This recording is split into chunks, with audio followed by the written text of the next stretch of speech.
All right.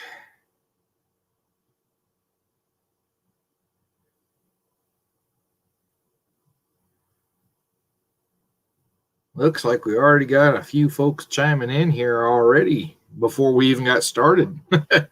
So maybe YouTube advertised it a little bit. All right, go ahead and chime in. If everybody can see and hear. Hopefully it's all working. The thumbnail obviously didn't work. It shows it on the YouTube Studio, but it didn't show it on the page. I didn't know if that was on me, but it sounds like it was on all of it. Yeah, Kevin says it was a gray screen. Todd said it was a gray screen, so it didn't load the teaser. Oh well, you're gonna get to see the whole thing here pretty soon anyway. So, some of you probably already know what project it is that I want to show you, but I finally got it all finished this morning. So now I can quit worrying about that and focus on the other holsters and get those done. But yeah, go ahead and chime in there. Got any questions or whatnot? We're doing a little bit early this week. I figured I'd do it today, get the chat done today. That way tomorrow and Friday, and I can worry about the holsters tomorrow and Friday. And then Saturday, I got to start rounding up stuff for turkey hunting. And then Sunday morning, if the wind ain't blowing 60 miles an hour like they're saying it might, we'll be out for turkey season, which reminds me, I got to get the cameras up and running and seeing if they're going to work. I need to get the tent out and see how that's going to work with the cameras. All right. So it shows there's about 5 of you out there right now.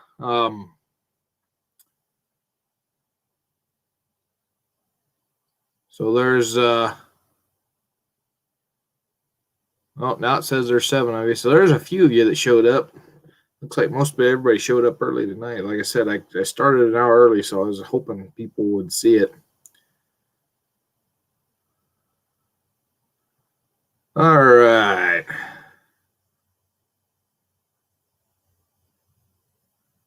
Kevin says, thanks, God, for the box of holsters. Dug out some for a buddy today. Yeah, I got a box of holsters, but they're slowly dwindling out. I sold 2 right off the bat of the ones I put on Etsy. And they sit there for a little while, and then I just sold another one that I got to get shipped out tomorrow. I said I'm going to try to get some holsters done here tonight so I can ship tomorrow and ship some tomorrow and Friday. But I'm planning on everything that's currently on order, having everything done by Saturday if I can get it done. And then getting it shipped out and done next week. But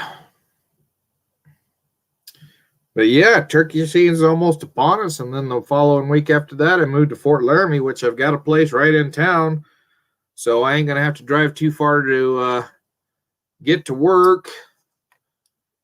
I have to drive about 3 miles. I found a 2-bedroom place that's got really, really reasonable rent on it. I looked it up on the Google Maps. It's a real nice looking place. Nice yard, so I'm going to be able to take my dogs with me. That was one thing I was worried about, having to spend the summer away from them because I love my pooches. But judging by from what I could see from the Google perspective, I might have a pretty decent filming location in the backyard, minus the fact that it's on a highway. So it's right on the highway, so it's going to be a little bit noisy, but I might be able to make things work. But other than that, yeah, I got a bunch of holsters. I tried to do a process of dyeing before I started sewing just to see how that would work on this batch. And everything was going good until the air compressor, because I've been using an airbrush here lately. The air compressor threw a fit, decided it wasn't going to start regulating itself and turning off when it pressured up the tank. So the motor just kept running continuous, and I wasn't really paying attention like I should have been, and I think I burnt the motor up on the air compressor. So yeah, I got to find a new air compressor if I'm going to do that. So my lighter colors, I got all those done for this order, but the option for lighter colors is not going to really be available for a little while until I can get a new air compressor. But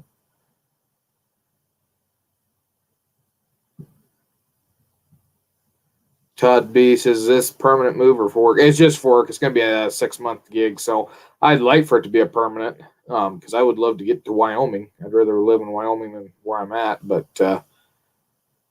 yeah, it's going to be temporary. And then the people up there that my new landlords were very understanding of the situation. They thought it was great what I was going to be doing up there. And, they're treating me pretty good. So I'm happy. The thing I was worried about is the other places I'd looked at rent was about 20 miles away. And for a 2-bedroom there was not quite $1,000. It was between $600 and $1,000 a month for a 2-bedroom apartment or a house. And I figured with that, if I wound up living by myself and paying for gas to get to work, it was going to get pretty deadgum spending, take up half my income. But I got pretty fortunate. So when you start to realize that maybe divine intervention had something to do with all this setup. So maybe it's what I'm supposed to be doing. I don't know. I'm just very happy with what the outcome has been thus far. Kevin, yeah, I've got a lapel mic. It's just that it sucks batteries up like it's going out of style. Each part of it takes 4 AA's. And you can get maybe an hour and a half out of the recording on the AA's. I've got a shotgun mic that works on a 9-volt, and that one does pretty good. But the thing with the shotgun mic is if the wind's blowing, yeah, it doesn't do very good. But if they're talking 60-mile-an-hour winds on opening day, if that turns out to be true, I don't know if I want to bother with that because I don't want my blind that we hunt out of to wind up in the river we're going to be hunting on. So, yeah, if it's windy, we just ain't going to go do it. Plus, the birds ain't going to hear the call if the wind's blowing that much.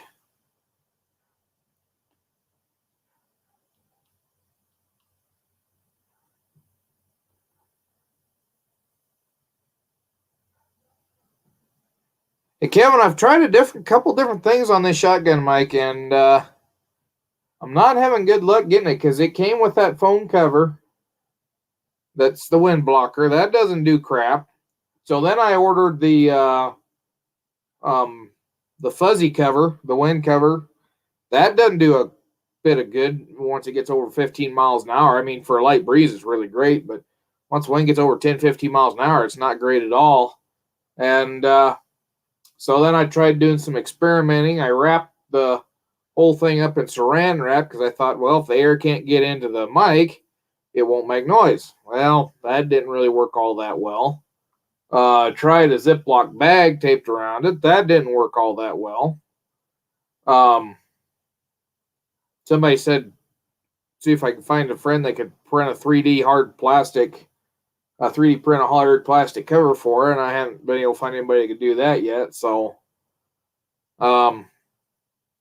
yeah, the Rode mic I'm not real impressed with. Now, the other Rode mic that I have, that doesn't have a battery, that thing was great in wind. I really love that. And I might wind up using that too and just take the DSLR because I've still got the DSLR that I used for a while.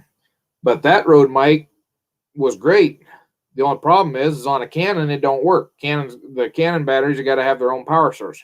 Or, excuse me, the microphones you use on a Canon has to have its own power source for the GX40 or whatever the hell it is. I got the VX40. So, yeah, you got to have a self-powered mic. So that's why I've got this Rode mic that I don't like. I've got the other Rode mic that I love, but it only works on a DSLR, so I don't know. I'll figure something out. What I might do is just film my shoot with the GX40 and then use the Rode mic, or use the DSLR for Dad's bird. Or I might just use them both. I don't know. I got a big enough blind. I could use them both if I wanted to. Jeremy says, be prepared for a surprise on my next video or live. Okay. Depending on when that is, I might have time to watch it. I might not. I don't know. Should have plenty of time while I'm sewing holsters because I don't require a whole lot to do that once I get to stitching. When I'm getting to cutting, I have to focus my attention, but on the stitching, I can watch movies and stuff as I go along. Speaking of which, I was just watching one this evening. Actually, I need to go back and watch it again because I only watched about half it. But as Two Rode Together, which is one of my favorite Jimmy Stewart movies. I watched that this evening. Like I said, I'm going to watch that again. Yeah, I watched that one. There's a couple of the westerns I've been watching that I haven't seen for a while. I watched Sam Whiskey. That one I really wasn't impressed with. Other than you get to see a lot more Angie Dickinson than I ever thought you ever saw in movies from that era. Like, oh, wow. Did not leave a lot left to the imagination. I can guarantee you that. But yeah, I can't remember. I've been watching a lot of westerns. I've been making the holsters and sitting there thinking, God, I wish that they'd used the old style instead of the Buscadero rigs. But anyways, yeah, it looks like the chat's kind of quiet this evening. Only got 7 people watching, which no big deal there. All right. Let me take a look at something here. Hopefully it hasn't froze up.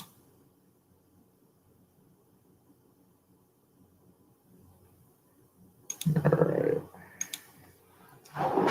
So yeah, if you've got any questions, comments, concerns, ideas, go ahead and throw them down in there.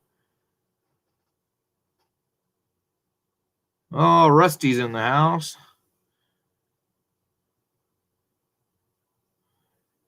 Oh, Jeremy says, I'm looking for a new wide brim hat. eBay. This one that I'm wearing tonight, I'll take my sunglasses off so you can see it. So this is the one that I usually use for my historical impersonations. It's a Mountain Man hat from Little Grizz. Can't remember. Hats by Grizz is the company name. Hats by Grizz. And I made the mistake when I ordered it. I was a little tight on the budget because I'd paid $300 for a pair of boots and I'd paid a couple $100 for some other things. And so I was getting ready to order this hat, and I thought, I'm going to try to save a little money. So I put in for a 7 5/8 hat. Usually I wear 7 3/4. Did not think that it would make that much difference. I should have just paid the extra $25 and ordered the 7 3/4. I think it would have brought it up to about $300 is what I paid for this hat. But it's a little bit tight, but you know what? It gets the job done. If the wind's blowing, I do have a Stampede string on it. So when the wind gets blowing, I just pull it under the beard and it don't go nowhere. But it does fit a little bit tight. Other than that, I really like it. But yeah, if you want to make a Western hat for cheap, just go buy a Stetson. If you want to change the shape of the crown, just soak it in water for a couple minutes, warm water, and it'll change. Garrett says you've seen Billy Two Hats. Just watched it on YouTube, and it's got some good holsters. I haven't seen that one yet. It's on the list. Yeah, I've been watching a lot. A lot of them I've just been watching on YouTube. So I sit here. I got the computer on the workbench so that I can deal with orders and stuff and do it all right here, look up at pictures that I need to look up. And so, yeah, I just, when I'm working on holsters, if I don't feel like turning the TV on over there and run things through the Xbox, I just sit here at the table and watch some movies. Worked good, so. But yeah, I currently I don't have any of the holsters I'm working on over here because, like I said, I was putting dye to them, so I'm got them over. Excuse me, my uncle's house where the air compressor's at. But yeah, air compressor kind of went to crap today, so it's back to wool dauber dyeing. Jeremy Gensinger said I gave my hat to a 4-year-old that loved it. Well, that was nice. I'm not giving away my $300 hat. I guarantee you that.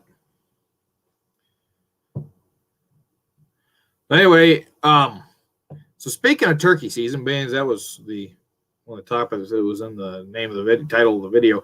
Any of y'all getting ready for turkey season? Anybody getting ready to shoot some birds or already have shot theirs if the season opens early for them wherever they're at? I haven't been out yet to scout. I'm going to do that Friday evening and Saturday evening. All I know is that the place I hunt at is kind of where all the birds kind of head to by the middle of the season, because everywhere around it gets hunted. Not real hard, but it does get hunted. They all kind of run to this one spot. Dad and I had pretty good. Well, I had good luck shooting a bird. Dad had good luck shooting at birds. But the fact we did see birds, we did call birds in. We've seen birds just about every time we went out. If you get them the right time of the day, you can get them as you was driving in. By 11 o'clock, they was hitting the one field. But the landowner's getting ready to replant some grass in there, so they may not travel as far out when they go to eating. They may stay pretty close to the roosts.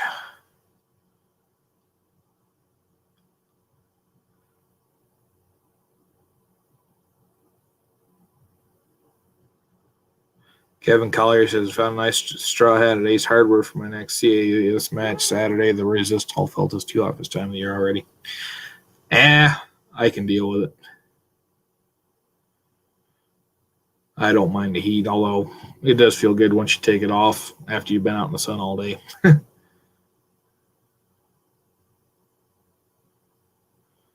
Garrett Wood says, yeah, when you're done with those daubers, cut the tip off and make perfect vent hole picks for flintlocks. My uncle saves them. He uses them for different projects. But yeah, I can see them being good for that.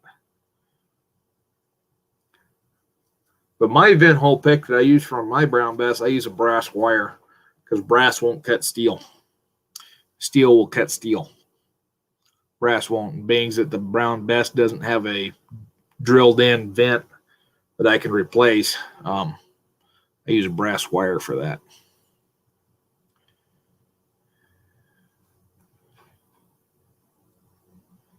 Not that I'm going to shoot it enough to have to worry about that, but you never know. All right.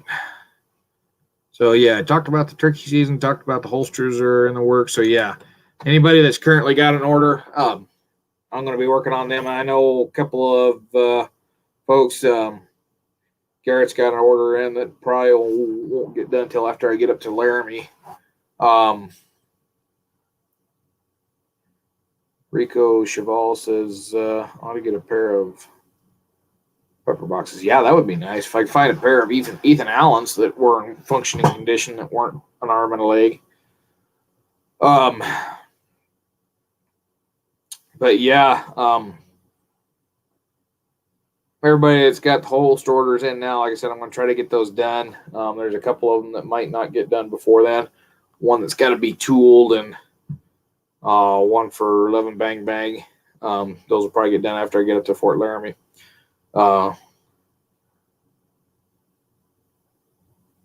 But hopefully everything else is done by the end of this week.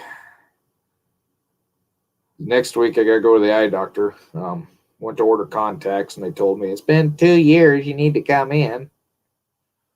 Okay. I just realized today that I've had these contacts in since the 1st of March. Of course, I haven't really worn them that many days, but I probably ought to think about getting new ones. This is my last set of contacts, and I prefer them over glasses.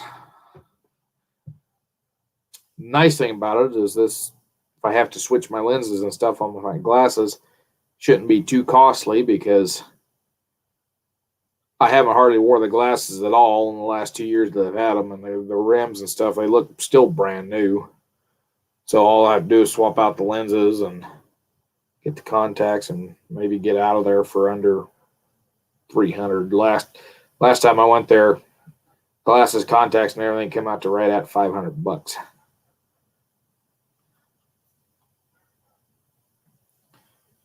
And being I don't have insurance to pay out of pocket, that gets a little bit spendy. But next week I'll do that. And if I come out cheaper on that end and I don't have to spend a whole lot of money moving up north, and I don't have to spend a whole lot of money on an air compressor, I might be getting another item for the channel, and if I can find a shooting range up there, we might test that item on the channel here soon. But that's all plans. And like I said, announcing your plans is a good way to hear God laugh. And the famous words of Al Swearingen. So it looks like it's kind of slow on the chat tonight, but I'm not surprised. I didn't do my usual day.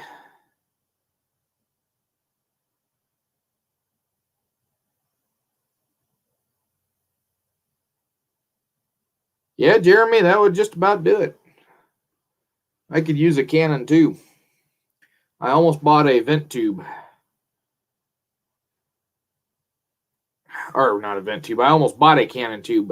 Dixie for a while had Canon tubes at $600 a piece that were rated to be fired. They just didn't come with a carriage. Then I looked up how much it would cost to get wheels made for a carriage. And the wheels cost about $4,000 for what I wanted. I wanted 36-inch diameter wheels. I basically wanted to make kind of like a runner carriage or jumper. What do they call it? Runner carriage. And then the tube was a 1/3 scale Napoleonic, which I seen a picture, found a picture of a tube from way back in the day, 1840s. And that tube and this scaled down tube on Dixie were identical. I almost bought a Canon. It would have been golf ball size tube. But I realized that my finances would probably be better spent elsewhere. Big D's in the house.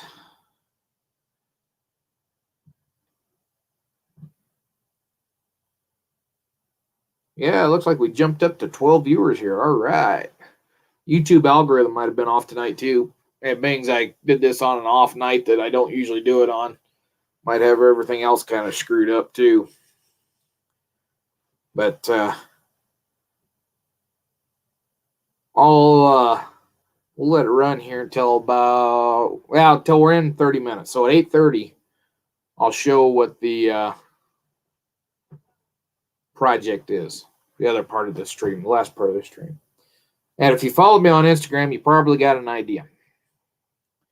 But the one pictures on Instagram wasn't the completely finished project. That was the almost finished project.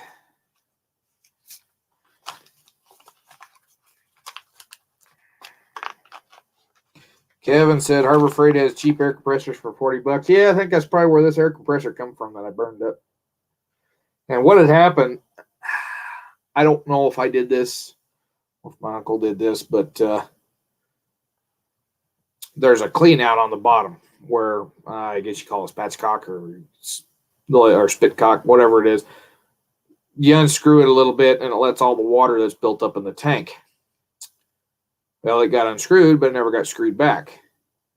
And I think what happened, because when I found it after I realized the compressor wasn't working like it was supposed to be, it was loose. I tightened it back down. We turned the air compressor on, and at 90 PSI, once that tank hits 90 PSI, if there's nothing going out the hose, it's supposed to shut itself off. If there's air going through the hose out the line, I think it'll get up to 125 PSI before it shuts itself off. Well, we got it up, tried to figure out what it was doing, because it all of a sudden got to where you'd throw the switch and you'd hear it humming, but it wouldn't turn over. And I got down in there and I played with it, and I thought, well, maybe the thing got hot and it warped the piston. And it didn't do that, because you could go in there and you could spin it with your finger, and it spun just fine. And we spun a little bit, tried to flip on the switch, and it would hum. I finally flipped on the switch. I stuck a screwdriver in there, and I just touched it and kind of gave it a little bit of a spin, and it goes, and it starts running. We thought, okay, we'll let it run for 5 minutes. Let it run for 5 minutes, shut it off. It pressured up like it was supposed to. I turned it back on. It was humming. Again, not doing what it's supposed to. My uncle reached up and he hit it with his hand on the top of the piston. It took off, started running. And I thought, well, hell, just going to let it run. Let it run, see if it pressures up and shuts off like it's supposed to. Because everything's tight now, it should not continuously run. And it's running, gets up to 90 PSI, and it just stays there at 90 PSI. and the thing keeps running. I mean, just nonstop. It finally runs till it got so hot that it was just about to shut itself off, and I reached up and flipped the switch. And we let it sit there for a while. Went back in there to turn it on. It hummed. It wouldn't even jump start at that point. So I don't know. I think I burnt the motor out. And I think what it was is because Bing's that thing was open and the tank wouldn't run pressure. It just kept running on, and I ran it for about an hour and a half straight that day before I kind of started to realize, hey, something's going on here.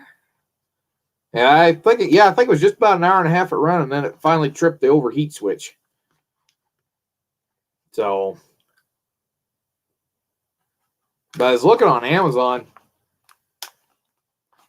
to see what they had, because I think my uncle paid $200 for that little air compressor, a little half horse. He either paid $100 or $200. I don't remember.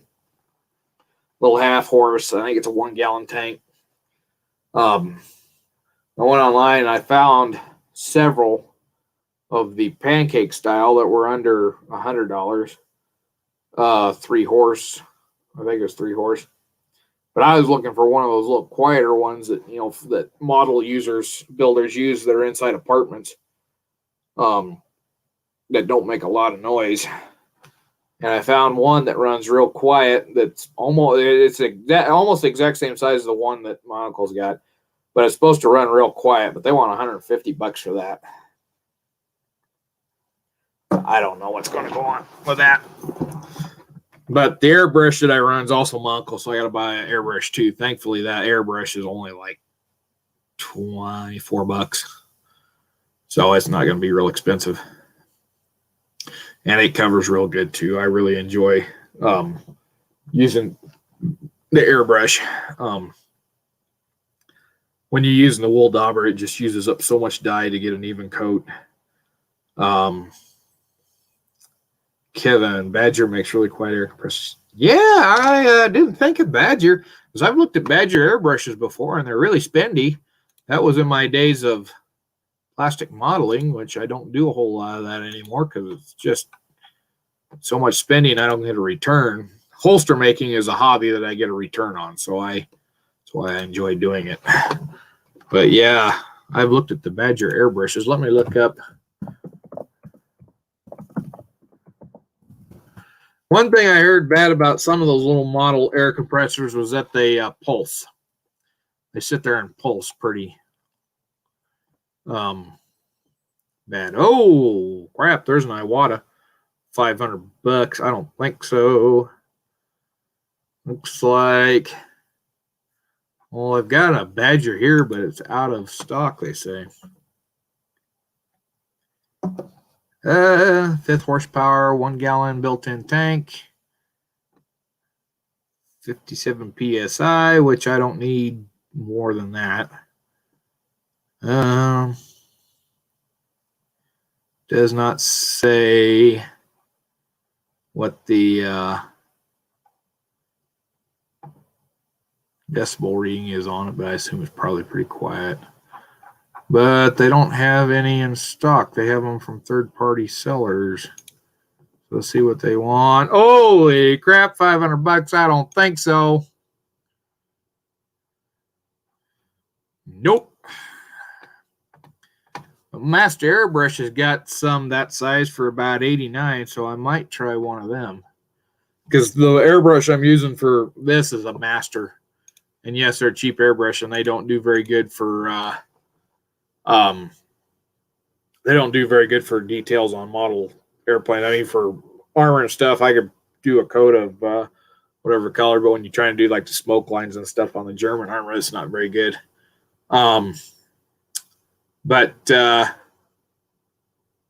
Yeah, I might try one of those Master air compressors. That way, if it screws up, I'm not out a bunch of money. All right, let me catch up on the thing. Hey, Trapper Paul's in. Jeremy says, don't choke on your jaw. Yeah. I've been enjoying the Red Man. I know it's spendy, but I don't chew it near as much as I did when I was chewing Longhorn. When I was chewing Longhorn, I went through like 1.5 to 2 cans a day because I'd take one out, and next thing I know, I'm putting run right back in. Scott's in. Now people are starting to show up about 30 minutes in. So maybe it was a good thing I held off showing the fancy part of this chat until now. Kevin says, Hobby Lobby carries some good air quality air compressors. I might have to go up and look at that. Kind of at the point of, do I want to buy one now, or do I want to wait until I get up to Fort Laramie and have one shipped there?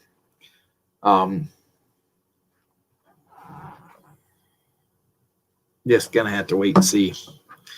But the 2 holsters that are going to be done after I get up to Fort Laramie, they ain't even cut out yet. Because like I said, one's got to be tooled with a basket weave. I'm going to attempt that. And then the other one I actually probably get done here sooner. I just haven't got the space to lay things out and cut things out right at the moment. All right. So, yeah, looks like there's some more jumping in here. Jeremy says the chat froze on his end. Crap. Could be on mine because it froze up just before I started. That's why I was a few seconds late starting. It's because it froze up and I had to reload everything. Okay, Jeremy says just for a second. All right. And there may be major lag. That may be why the chat ain't real active too. But I've noticed, and it's a trend I noticed on when we did Fraser's Raiders back in the day. Worm hanging on the bone. Oh, I bet it was a chunk of leather. Bet it was a chunk of leather that I got. I got to clean up my workbench. Yeah, I got a bunch of these because I beveled a bunch of edges over here the other night. I got to clean my workbench off because it's covered and all kinds of crap. Currently got my new bottle of contact solution because I forgot I had one over on my other table because all my other junk got piled up around it. It's got a bunch of half-finished holsters. My screwdriver set because I was putting together a shotgun. That reminds me, I got to go take 2 screws and put together the shotgun. I redid the stock on the Cimarron double barrel. Made it look real pretty. I mean, real pretty. Prettier than what it had. And it had really good wood on it, too. It had real walnut. I thought it was probably some cheap Chinese wood. No, it's got real walnut. It's just a light colored walnut.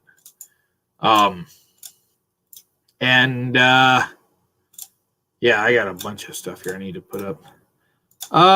Okay, now I'm starting to get some questions here. Scott Grumpy says, hey, Duke, can I ask a quick gunsmithing question? Yeah, go ahead. See what you got. Kevin, I don't have the shotgun here. It's over at my uncle's house because I did all the work over there. I do a lot of work over at my uncle's house. But we will do a live chat next week before I head north.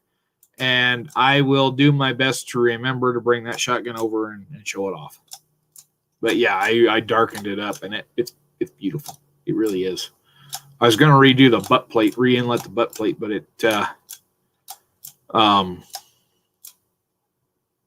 didn't do that. The butt plate is really screwed up in its alignment, but I can fix it. I just didn't do it this time.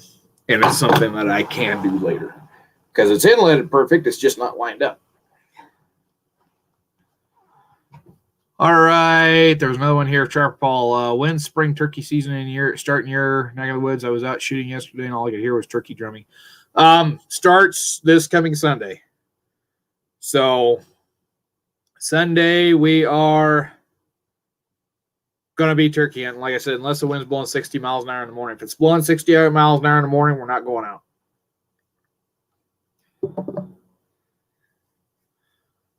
Oh, Scott. You're lucky. I just so happen to have an airsoft of that model right here in front of me.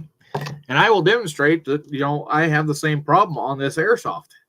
So I think I stuck it. I don't think I fixed this one yet. So we got to take them out to get the wedge out. That's true of them all. But, oh, hey, it did come off this time. Usually I don't get to pull off that easy.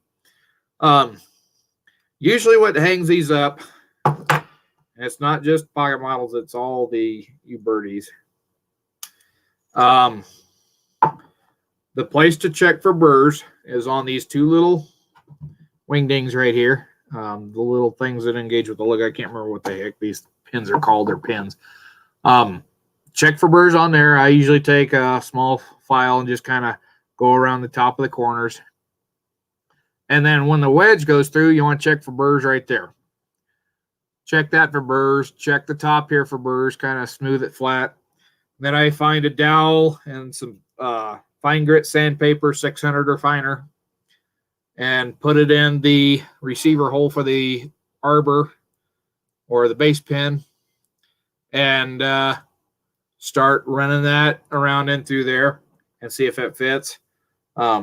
Usually, though, your point of tightness is going to be these two pins down here.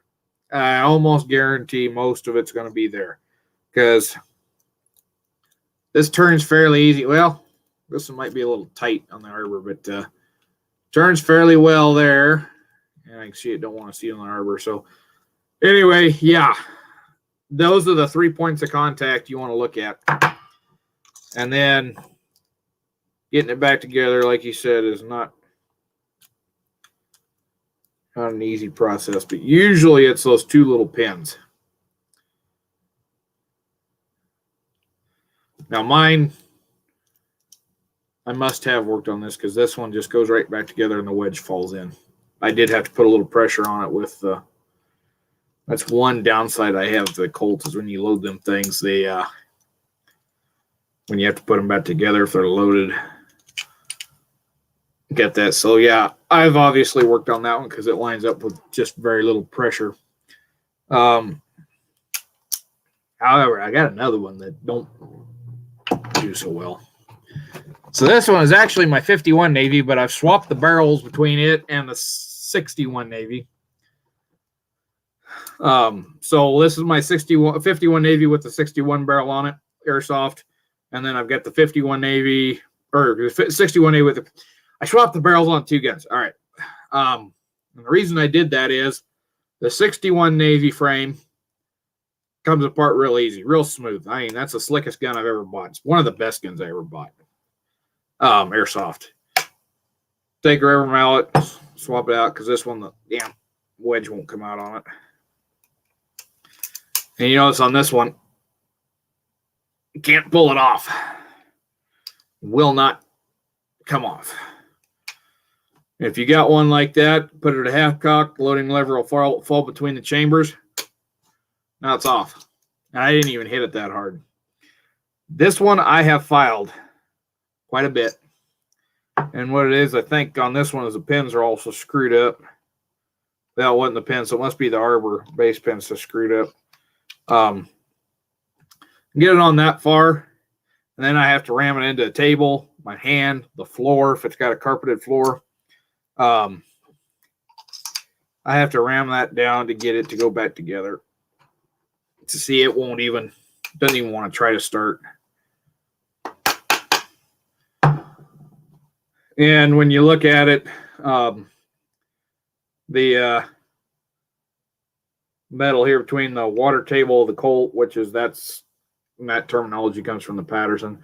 The water table here and the barrel lug, they don't kind of square up real well, so I'm guessing the arbor's all screwed.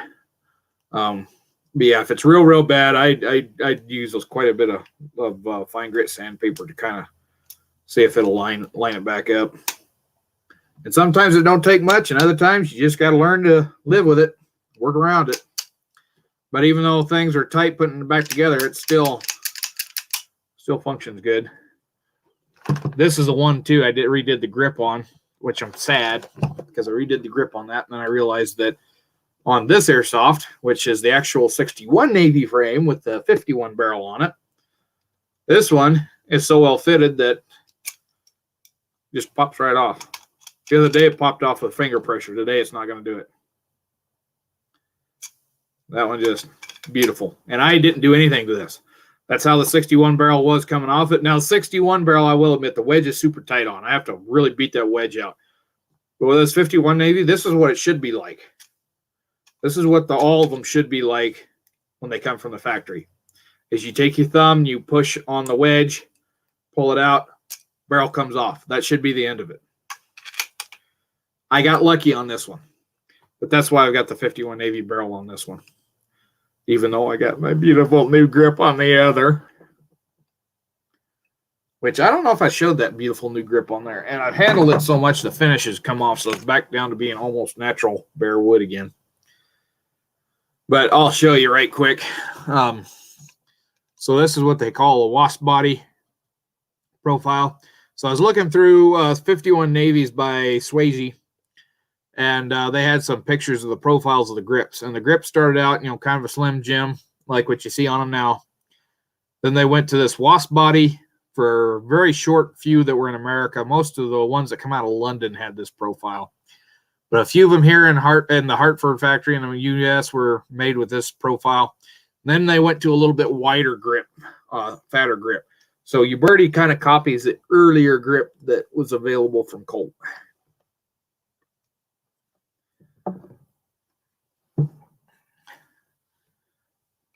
Yeah, Scott, I've got a Dragoon that's like that. That's real smooth. I got a Walker. Let's see, is this the Walker that's like that? I've only got one of my Walkers here. All my Walkers, I can pull the wedge out with my thumb. This isn't the one that the barrel slides off on. It's the other one. But the nice thing about it is you pop it with the loading lever. And yeah, it's a little bit tight, but that feels more like the pins aren't quite lined up right. Kevin Collar says that grip looks like the Coke bottle grips on the old Smith & Wessons. Yeah, and if I knew I wouldn't get nailed with a copyright infringement, I'd grab that picture and show it. But yeah, they call it the wasp body, and mine is more pronounced than what it's on the Colt. So the Colt does not have big shoulders on it with a big bell at the bottom. Very faint shoulder, very faint grip in, slide in, then a very faint bell back out. But this dadgum walnut that I chose burled walnut because my uncle had a bunch of walnut that somebody gave him that was from a cabinet maker that was scrapped. That was the cabinet maker wasn't using. Scrap walnut, little projects, great for that. When I made powder horns, I used a lot of that for my powder horn bases. And it's all 3/4 inch, which if you're going to make grips, that's perfect. So I went down and I found the two that had the biggest, nicest looking burls in them. And I kind of cut them out. Well, actually, my uncle cut them out. We glued them together and found out the epoxy we had wasn't worth a crap. So after I glued them 2 or 3 times, I finally got them to stick. And then I went in and started shaping them. And the initial part where the burl was, because I put the burl to the inside, because I figured as I took material away, I would expose the burl, whereas if I had the burl out, I'd cut the burl away. So I put the burl inside, and as I was cutting that outside, worked good. Once I started hitting that burl, oh my God. You sit there with a piece of sandpaper on the little belt sander that I was trying to use to profile. I mean, that stuff, you burn the sandpaper up just like that. Tried using the Dremel to try to shape with the little sanding drums, and I burn up all the sanding drums, use them all up. I mean, once you hit that burl, it was like hitting desert ironwood.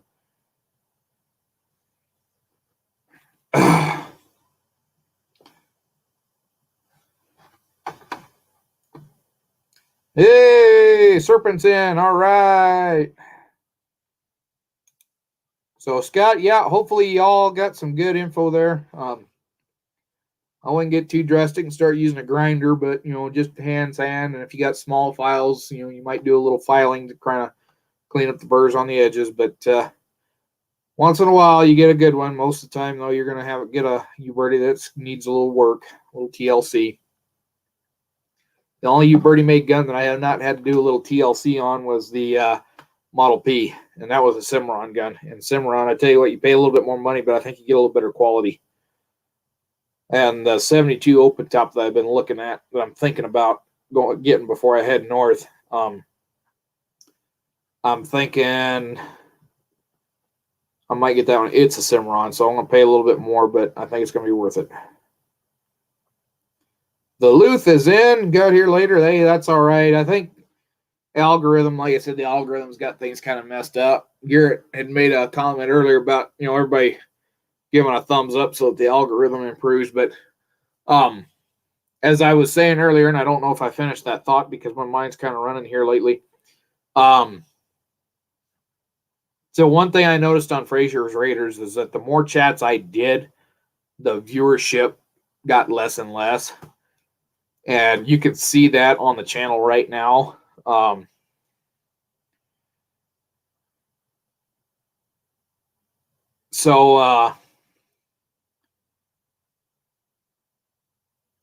Great, Liz. Good. Yeah. Glad you enjoyed it. Anyway, so I can see that it's starting to decline because when I started doing live chats earlier here in the year, we was looking at 500-600 views. Now we're steadying out about 240 views. So, and I can show that here, I think, real quick. I don't think YouTube would get too pissy about that. Let me get to my page without making noise. All right. And it says right now there's 13 of you watching. So now if I can close out these other YouTube videos so that I don't make too much racket.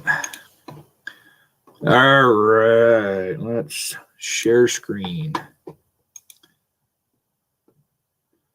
Okay, Chrome tab. There we go.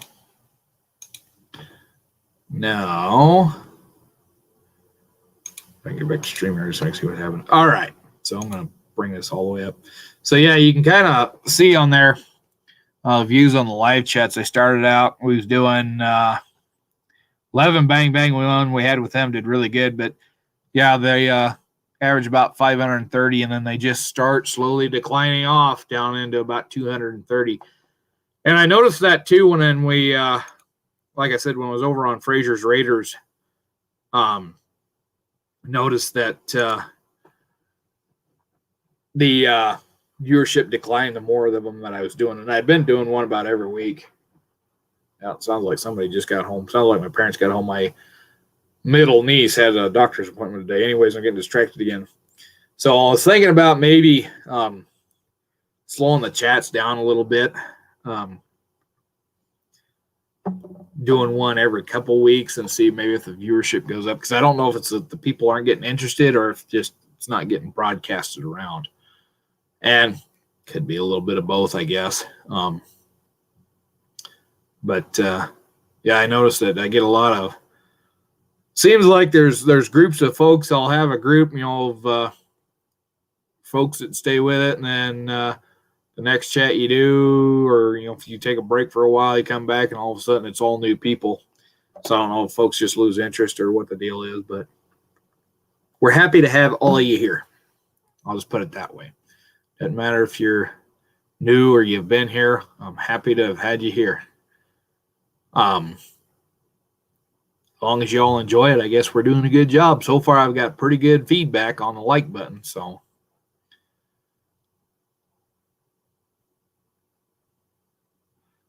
All right, Garrett says, we're thinking about taking a brass frame 36, rounding the barrel, sanding off the cylinder, engraving, bending the grip frame to make a Griswold. Any thoughts on this project? That is an idea I have had. But the thing of it is, if you leave it in the configuration that it is, you've got a Snyder and Glassic, which was a not very much produced Confederate weapon. There weren't, I don't think there was more than 500 produced. Let me look that up. Let's do a little history tracking down tonight. Let me go to Google. Snyder and Glassic.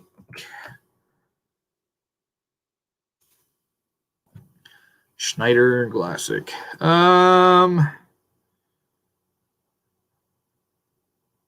They're all talking about the reproductions. I know they're very rare. I had never heard about him until somebody else had told me about him. This is all about Ray Productions. Oh, hey, okay. This might be why they're rare. All right, here's a blog, which I trust more than other places.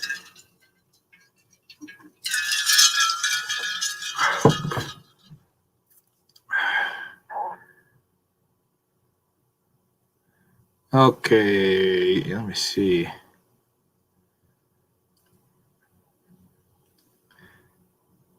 $14 were made. And there's 3 surviving specimens. 2 are iron framed. 1 is brass.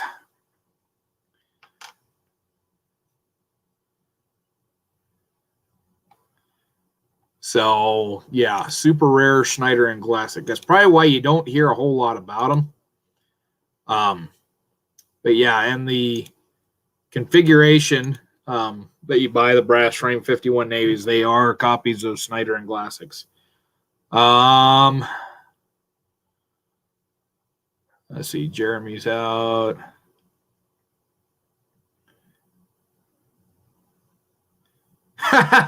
Okay, Serpent. Yeah, okay. Congratulations on getting back to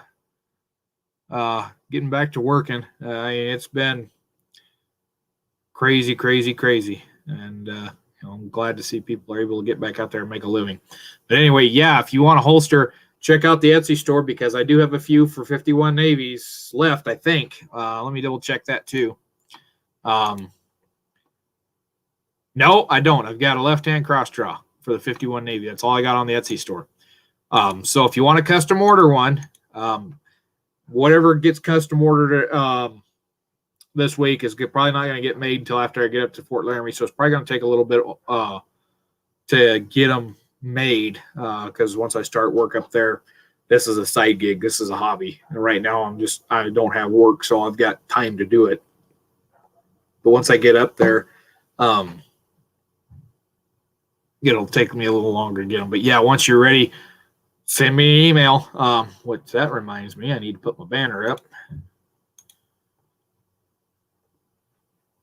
So let me get back to the comments here. So yeah, if you want to order there from Gmail. Payment, of course, is through PayPal until I can find something better because I heard a horror story. I'm not going to say who from, but I heard a horror story about using PayPal. And where I'm going to see if I can find something different. I know PayPal is easy for a lot of folks. But the horror story I heard from this person, I don't want to get a bunch of people's funds tied up and then wind up losing it because this horror story is getting ready to go into a legal court battle, I think. But I'm not going to say who it is. If that person's watching, they can chime in and talk about it, but I'm not going to mention names. I'm just going to say it's, if I was in that position, I'd be pissed. And my customer should be pissed if that was to happen. So if y'all got an idea or leads on better ways of taking payment online for goods, that doesn't include using Etsy or selling them through Etsy, for the custom orders and stuff, please chime in. Let me know. Send me an email if you want. Because if things keep going that way with that company, I may have to start going to money orders or cashier's checks, which I don't like doing because if something comes up, something gets screwed up, it's easier to refund the money through the other site. But I don't know. We'll have to see how things go. And eBay is, oh God, don't even get me started on eBay. 12.5% for every sale, whereas on Etsy, I think I'm paying 5% commission.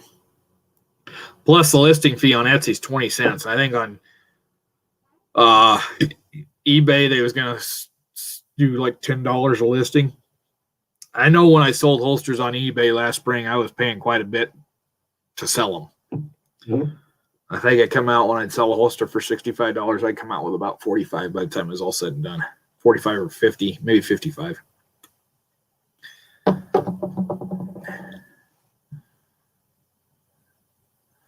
Yeah, Garrett. Yeah, that is pretty rare. But yeah, to get back to your question, which I didn't fully address. Yeah, that would be if you got somebody that has a mill, I would mill the barrel. That way, you know it's perfectly round.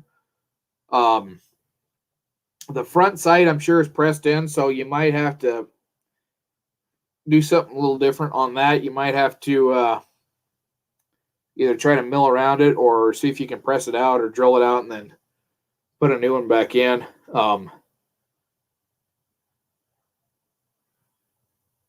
Luth says good night, duty called. All right. We'll see you, Luth.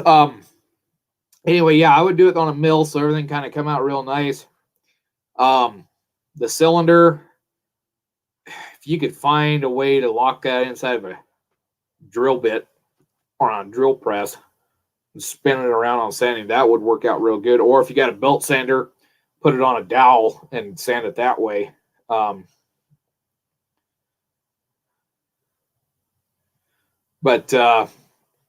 Yeah, that's probably now bending the frame. Sorry, I keep just getting distracted looking at the chat. On bending that frame, that was the one thing that gave me hesitancy on doing that with the gun, because one, you're going to have to rebuild the grip frame, which now I kind of know how to do that. It's not too terrible hard. The wood part anyway. But you're going to change the dimensions and you're going to have to alter that mainspring.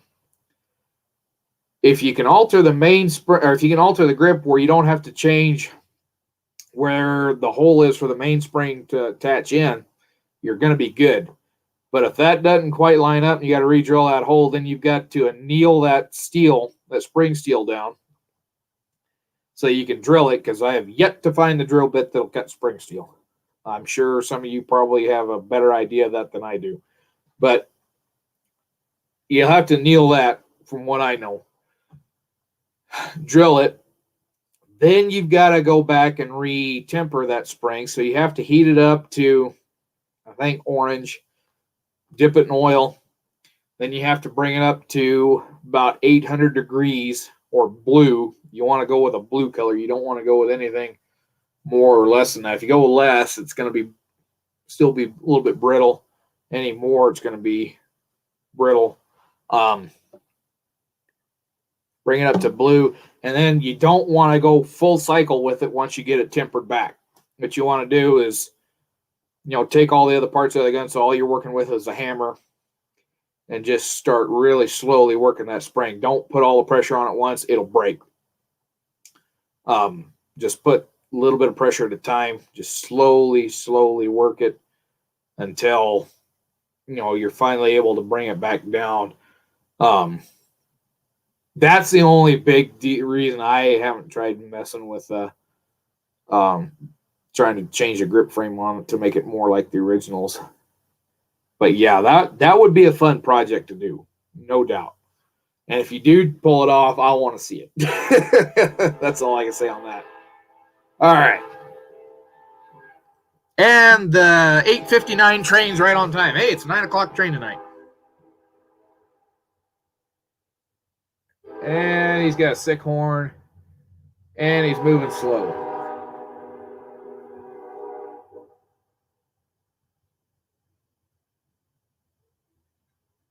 And he should be out about the cemetery by now.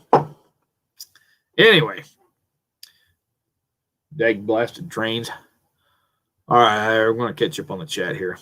Noel says, hi, left you a thumbs up. Appreciate it. I was tired but not feeling good. Friend withdrew. Just want to say hi, thumbs up. Have a great night. Glad to have you here, Noel.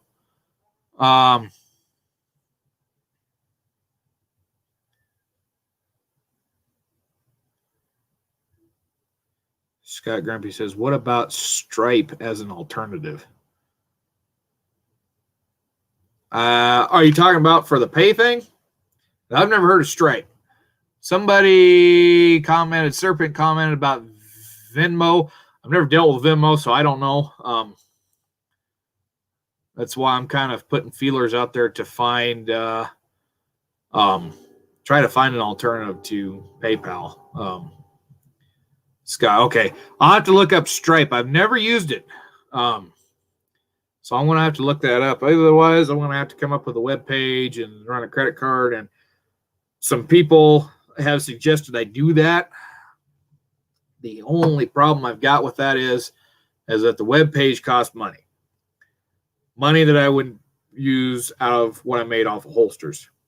I don't have the volume of orders right now to justify going to that next step. Yes, that is in the plan. That's in the long-term business plan. But the volume I got just does not equal out to doing that. Because it's on the Etsy page.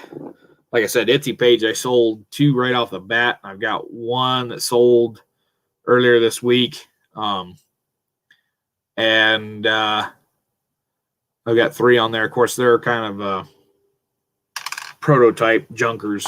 There's some of the earlier ones I got that I didn't sell. In fact, I can show you here. We'll pull this up again. Let me get over to my Etsy page. Make sure it's not showing anything real important. It's not. All right, so I'll get back over here where I can kind of see what the hell's going on. All right, let's share page. Chrome tab. Etsy. All right. So I'll put this up there. So this is currently what I've got on Etsy, and granted, 3 of them are left-handed models. And left hands aren't as common, but what I got on there is this Cheyenne double loop for the 5.5 inch, what you see on the far right there. That is the second holster I ever made for sale, and the guy had some tragedy in the family and said he was going to pay for it, and I never heard from him again. Which so I've still got that one. And that is the only one that I've got that I have edge coat on. I played around with that edge coat, but it got to where it peeled off on one holster that I made after that, so I don't mess with it anymore. But it's just got edge coat, and it's just neat for foot oiled, and other than that, that's all it's done to it. It does not have a toe plug. And, you know, I'm looking at it now. You know, it looked real good when I made it. I thought very highly of it, and look at it now, it's like, yeah, you know, it still looks good, but, you know, the stuff I'm making now is even better then. So I guess you can say at least I'm improving on it. That one I got listed for $50. Let's see here. The next one over is a prototype. I've showed that one off. It is right hand. The only thing wrong with it is when you draw, the gun is tight in the holster, and it pulls out of the holster, pulls out of the loops a little easier. I've got a newer model that I'm hoping that's not going to happen on. I'm going to get that stitched up this week, hopefully. Next one's a left-handed holster, and there's nothing wrong with it other than my maker's mark bounced when I set the die, and so it did a double print, and it doesn't look all that great. Otherwise, it's a perfectly functioning holster. And then the last one is a left-hand cross draw or cavalry draw for the 51 Navy, so it sits on your left hip. You can do the cavalry twist. Excuse me. You can do the cavalry twist with it. Or if you're left-handed, you can do the left-hand draw. So that's what I've got on Etsy. I've got one other holster on there that I haven't listed for sale yet, and it's a 51 Navy straight draw. So it's just like that left-handed model, only it's straight up and down. The only reason I didn't list it is because I didn't have pictures of it yet, and I may hang on to that. I don't know yet. And it does have a rivet, but if you're interested in a straight draw, let me know. I might just sell it through the email. And that's what I've got currently listed on the Etsy page. I got a couple more. I've got that one I was going to put up for auction. I haven't finished that yet because that one's kind of just ticking me off. Garrett said he just pulled the front side of that with pliers. Well, you're one step closer.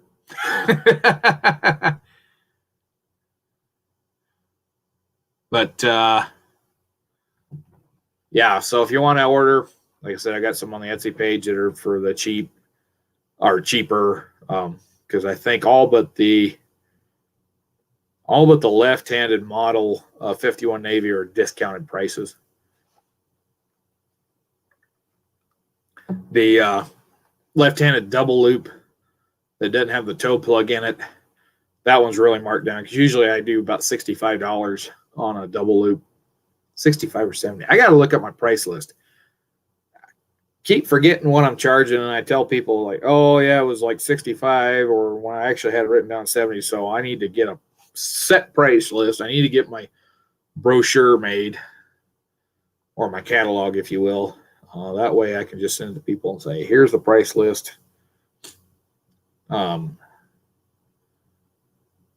on to it. Oh, and that brings me to another topic. So, been thinking about business cards. And me and computer programs that come together for designing things just don't get along. I can run a video editor. I can run YouTube. I can run this live chat stuff. I can post on Instagram, Facebook, and that's about the end of my technological knowledge. So I'm trying to come up with a business card. And I thought maybe if one of you viewers was interested in making business cards, or more than one, maybe we might run a little competition here and find out if somebody could design a business card that looked real nice. We run a competition, and whatever one won, they get a free holster if they wanted. What are y'all idea on that? Let me know. Comment on there. Tell me. Because, yeah, I'd like to get a business card set up so I can start spreading them out to the local gun shops and such. Because I went to one gun shop and asked them about that, and they said if I had business cards, they would set them out. And then they said they would do a few on consignment. I know my other gun shop, my most favorite gun shop, I'm pretty sure they would do a consignment and put business cards out there for me, because they're really, really wonderful people. But yeah, if somebody would want to do business cards, let me know. Or if you want to run a competition or however. And my allergies are up, and I'm having a hell of a time breathing again. So, you know what? Half hour ago, I was going to show something off, and everybody started popping in, and I got to follow in the chat, and I haven't showed off what I was going to show off tonight again. So, let me get a drink here. Well, there's still about 15 of you, and let's get this thing showed off. So, like I said, if you've been on Instagram, you've probably seen some crappy cell phone pictures. I finally finished it this morning. So I did the edge burnishing. I had sprayed this with the airbrush before the airbrush died, and got really good coverage. And let me tell you what, before I show it, if you're using dye, light brown and russet come out almost identical, enough that you can't tell the difference with an airbrush. When you're putting them on with a wool dauber, yes, there is an extreme difference. But when you're putting it on with an airbrush, there's no difference to them that you can really see from the naked eye. But I took these and I finished doing the edges, because the airbrush on the edge of the leather doesn't do a very good job covering. Got them dyed. I put the edge, or not the edge coat, the gum trag on it, and polished up the edges, burnished the edges this morning, and put some neat's foot oil to it, and it really sucked the neat's foot oil in, let me tell you what. But without further ado here, we got her done. Now them dark spots are where the neat's foot oil got in pretty heavy, so they're still drying, and a couple of dark spots are where the airbrush got a little bit heavier coverage. Mostly it's the neat's foot oil has soaked in there. But yeah, got these done. And I thought that this carving, because it's not really tooled here, it's tooled on the edge where it's got the border stamp. The carving is not tooled. I thought it kind of looked like crap myself when I was doing it. everybody kept telling me, oh, it looks good. I didn't like how it looked. When I hit it with the die, changed my opinion completely. I really love this carving with the die on it. It really looks nice. I think it makes it stand out better. You can see there's a couple places on them where my swivel knife wasn't really all that good on. This one isn't as bad, but this side, there's one of these little curly cues. That one there, my swivel knife got a little bit away from me, and I didn't curly cue it enough. But other than that, I was very happy with it. I got a new beater blade, and I run a bead here. And where'd it go? There it is. So basically, beater blade cuts a double line, leaves a leather bead in between your stamps. Worked out good. There's a couple places where my stamping got over into the carving on that border stamp, but I looked at the original this style bag's based on. They had the same thing happen on them, so it's historically accurate. I did the leather tie up here, which I don't know how these are supposed to be tied off, but I just kind of wrapped them around, tucked them back in. I don't know how they finish those off. But this is all veg tan. So on the lacing, this is the same veg tan as the gusset, which is a lighter 4 to 6 ounce from the Tandy Dumble shoulder, because I bought a bunch of that and then I wound up not using it, but it works good for the gussets. Worked really well for the gussets because it's softer. The flap, the back, the back of the pouch, the front of the pouch is all Herman Oak, 7 to 8 ounce. The straps are all 7 to 8 ounce. The roller buckles, I thought roller buckles were a modern invention. They're not. But these are square. The originals were a rounded roller buckle, but I couldn't find rounded cornered ones. So I took the square ones. And then the rivets. All the historic rivets have this really nice looking 3-point bevel to them where they were hammered. All mine are flat, so they kind of look tacky, I think. But you know what? It's better than it was. Or, well, it's better than them little bitty brass goddamn things that you hammer together, then they pop loose whenever you put a little pressure on them. But yeah, I really love these bags. So, and I'll get right back to the comments, guys. So I'll read your comments here in a second. But, it does incorporate a holster. So that's what the picture was supposed to be. So if you were waiting in the chat, that was what the thumbnail was supposed to be, was a picture of this holster with the Richards Mason in it. But that didn't work out. So this holster works good for the Richards Mason, the 51 Navy Richards Mason, the 60 Richards Mason. Works okay on a Remington, but on the Colts, this has a slight, I think, design flaw, because I did not come up with this pattern. I found the pattern online. I was going to come up with the pattern, then when I found it online, I said, screw that, I'm just going to use that one. So when you put a black powder Colt in there, what happens is the barrel comes out down here. The loading lever latch catches and grabs that leather and chews it up. So I've chewed up this corner a little bit down here. The Remingtons don't go far enough in to do that, but on the Colts they do. So I think I'm going to have to go down and wet this and kind of form it to the gun to where it won't do that. But on future models on this, what I'm going to do, and it's real simple fix. I just got to change how far over the leather comes in, because this guy's got it coming in way far. I think if I move that rivet there and brought this leather back to here, it would give it more space for that barrel to clear, because that's what's putting pressure on it and blocking it. It's that chunk of leather. And it comes farther back in here too. I think if I move that out just a hair, that wouldn't put so much of a twist on the gun. But I might also on future models wet that really heavily and then mold it around, or it won't be wet molded to the gun, but it'll be molded enough that the gun sits more out. Because I'll show you with the 51 Navy Airsoft here. It goes in beautiful. I mean, just slides in like a glove. And the barrel sticks out. And this is original design. And then, of course, the grip sticks out when you put the flap down. But when you go to draw it out, these are still a little stiff. You can see that loading lever latch right there. That has come over the edge of the leather here. So when you go to pull that out, it grabs it. And if you jerk it, it it'll tear it up. So what I've learned to do is twist the gun a little bit as I'm drawing it out, and then it doesn't grab, but it still grabbed it a little bit. Now I'm afraid if it keeps doing that, it's going to eventually chew into the thread and it's going to come undone. So that's one thing I might change a little bit on in the future. Also, you can see real good pictures of the fronts of these bags. You never see good pictures of how they attach to the saddle.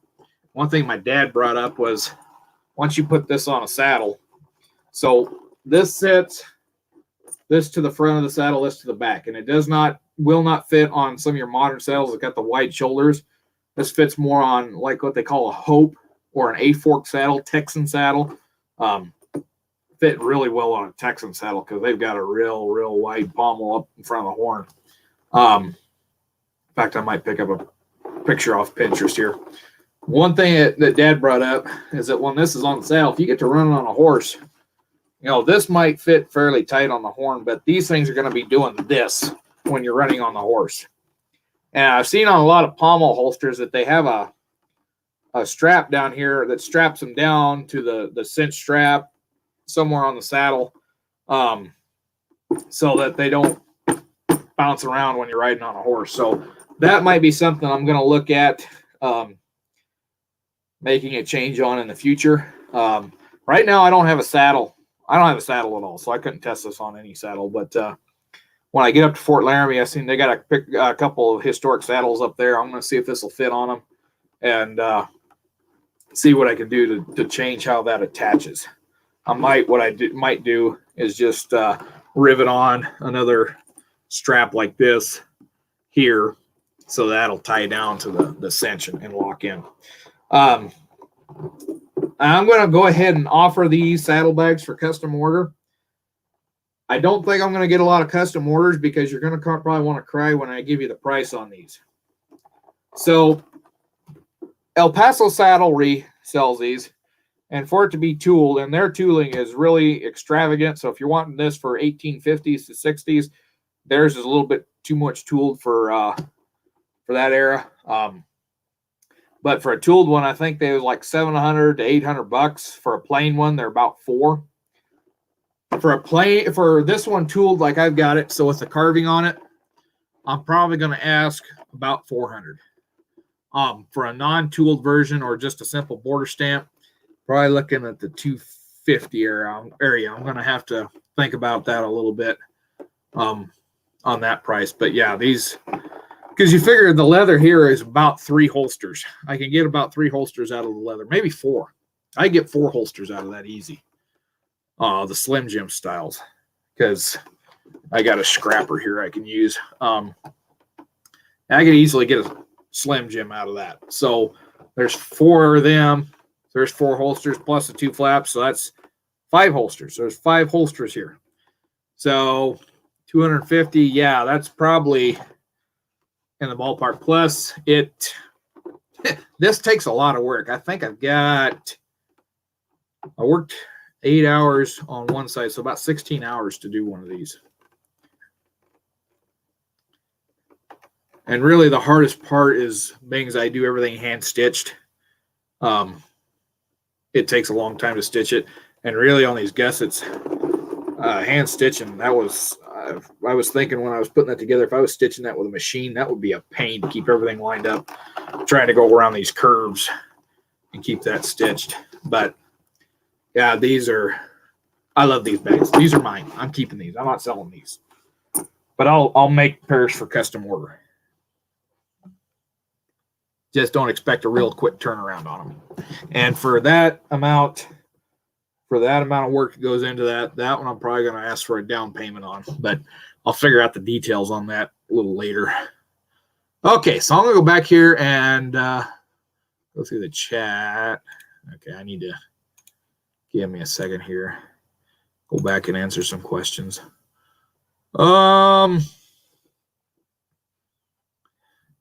Kevin says, I would love to want a holster, but I have no skills like that. Well, maybe we'll do a giveaway or do a raffle or something of that nature.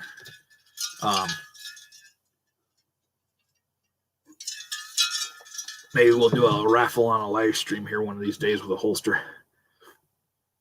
Everybody kind of get together and figure out what kind of holster we would want to raffle off, and maybe we'll do a raffle for it. All right.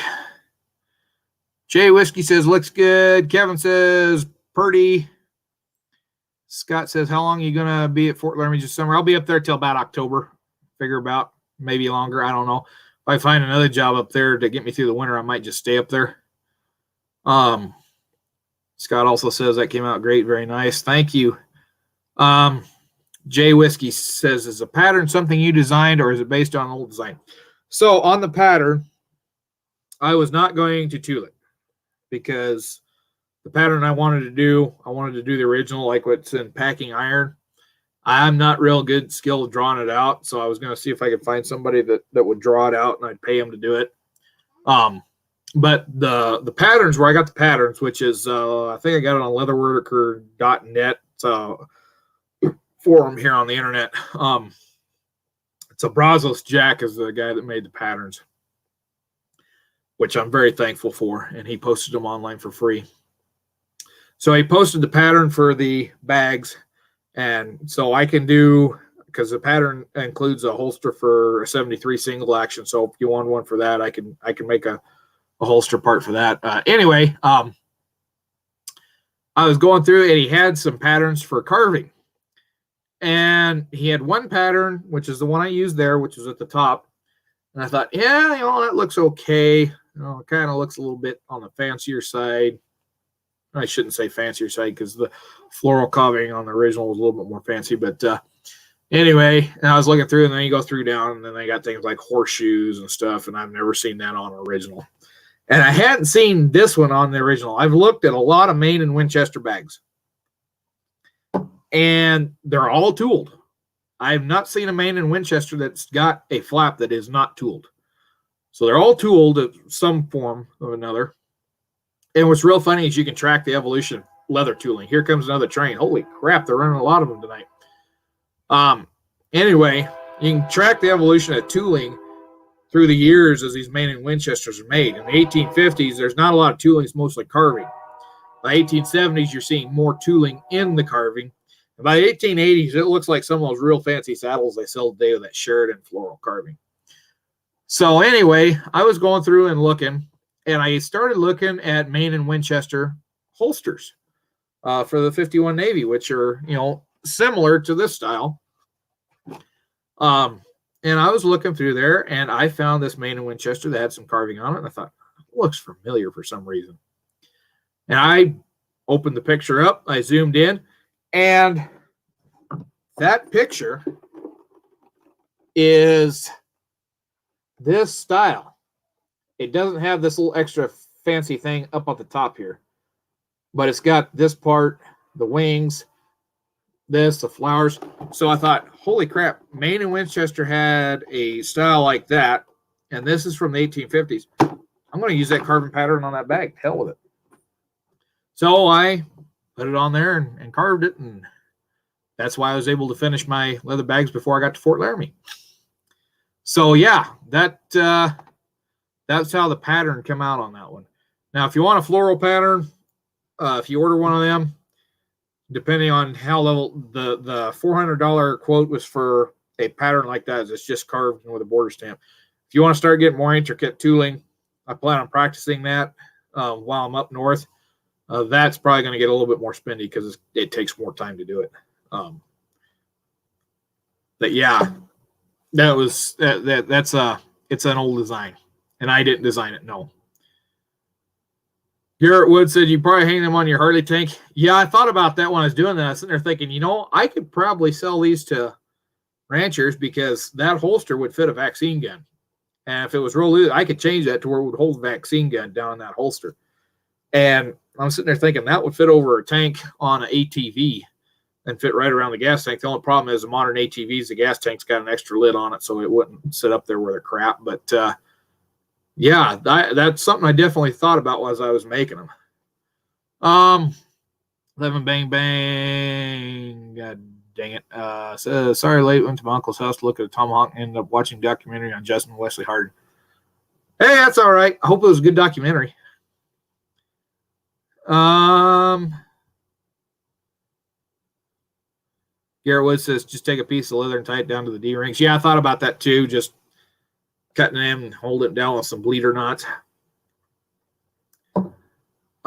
Scott Grumpy says, fair price and could turn out to be a unique product for you. You might sell more than you think, undercut the $700 one. There is another guy that makes them, and he makes historic holsters too. I found he's just happened to find his website by chance. I don't even know, because it looked like it was an older style website if the guy's even in business anymore. But he had them for a little bit cheaper than what El Paso Saddlery, and he had the original floral carving that the one out of the Packing Iron did. But he was one of those higher tier than I am quality. So I kind of consider myself to be a mid tier. So it's better than what you're going to get at Cabela's, but not as good as what you'll order from a real high professional, but more affordable. So it's better quality in Cabela's basically. Because after I bought holsters from Cabela's, I looked at them and I thought, yeah, that's junk. Just my opinion. But anyway, yeah, and that's how I try to do my prices. I try to keep my prices below the experienced leather workers that produce really, really, really beautiful work, and keep mine above the mass-produced stuff you get from the box stores. Because I understand, not everybody can afford a real fancy holster, but they still want a little better quality than what you get at Cabela's. So I try to fill that niche. And the way I see it is everybody that, well, I shouldn't say everybody. There's a lot of people I've talked to that says I am not charging enough for what I'm selling. The way I see it is that if I sell a holster for a lot cheaper than what I could be getting out of it, that person is going to say, wow, this is higher quality and it's not that expensive. He's going to tell his friends, and he's going to tell his friends, and in the long run, I'll get more business. That's my idea of thinking. Because my dad tells me, he says, you ain't getting enough money out of them. It's like, well, I can sell a holster for $150. Sure, there's going to be people who are going to buy them. But I may sell one at $150. Whereas if I offer that for $70, I might get 4 or 5. Which one's going to make the more money? And like I said, I don't want to be putting out, my quality is not the same as the higher tier producers like Dave Carico. There's a couple others I was going to mention there, but I tried to stay, because I'm not, like I said, I'm not as good as them. So I try to keep my prices below theirs because I don't want to be putting out junk for a higher price. You know what I mean? You can kind of understand what I'm trying to say there. Serpent's got to take off. Okay, yeah, send me an email when you're ready, Serpent. Scott says those carving knives scare my fingers. Jay Whiskey says, thank you. Awesome. So, yeah. Anyway, yeah, that's my idea on my pricing is I keep my prices above what you get at Cabela's and below what you get from the high tier guys. Because I think when I looked at Dave Carico's, I think his holsters average 120 and 150. And I looked at another guy's website that produced really beautiful holsters, and he was about the same price. And don't get me wrong, you buy from them, you're going to get a very, very beautiful holster. But those guys have decades more experience than what I've got. Whereas in mine, you get a good quality holster, better than what you get at Cabela's. It's finished nicer, but it's not going to break the bank. So I try to fill the economy level. All right. Well, we finally got up to 17 people, so looks like things are finally getting rolling.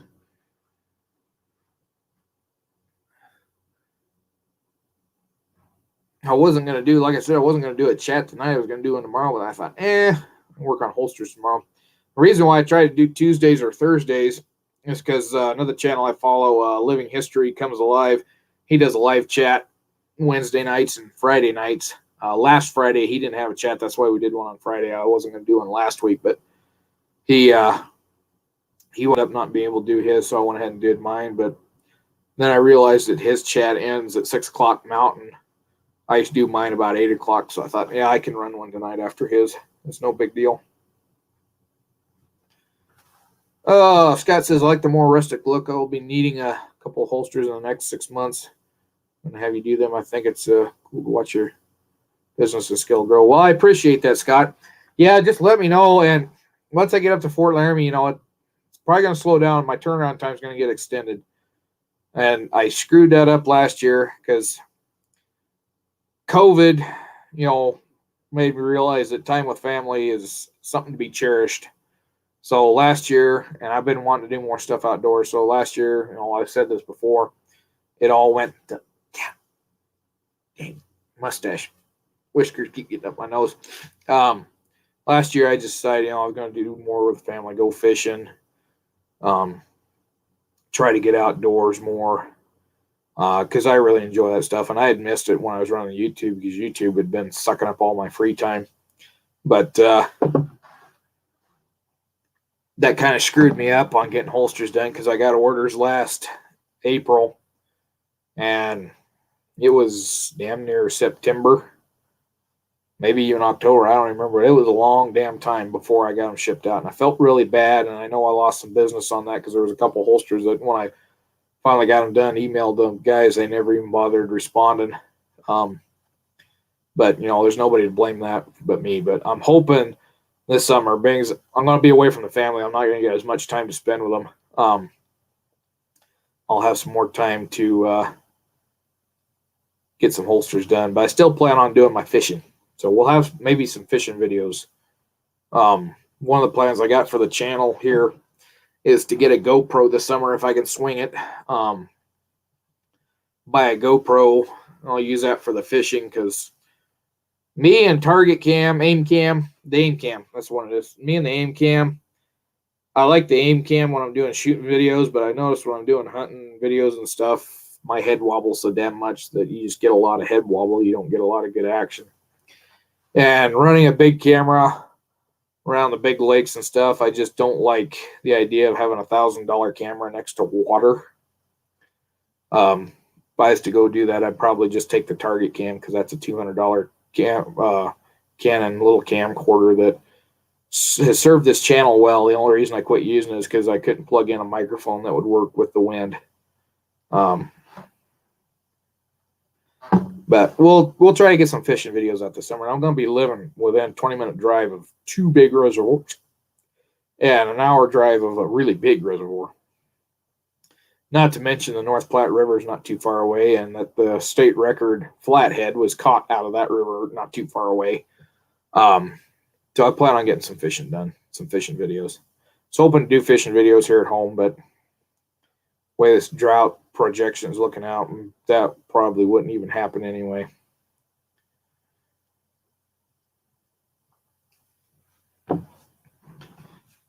But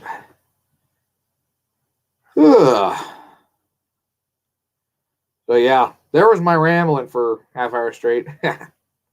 Scott, have you ever been to Wyoming before? Yeah. So I worked in Wyoming for 2 years, 2 summers, I should say. I didn't work 2 full years. I worked up there 2 summers. I was up there for 6 weeks for an internship in Thermopolis when I was in college. I went back the following summer as a regular employee, and that was a point in time in my life where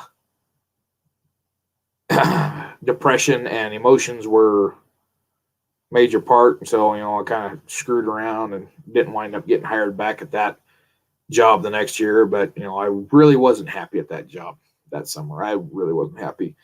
All the money that I had made that summer instead of going to college had went to booze. I spent more time at the bar than I did at home when I wasn't working.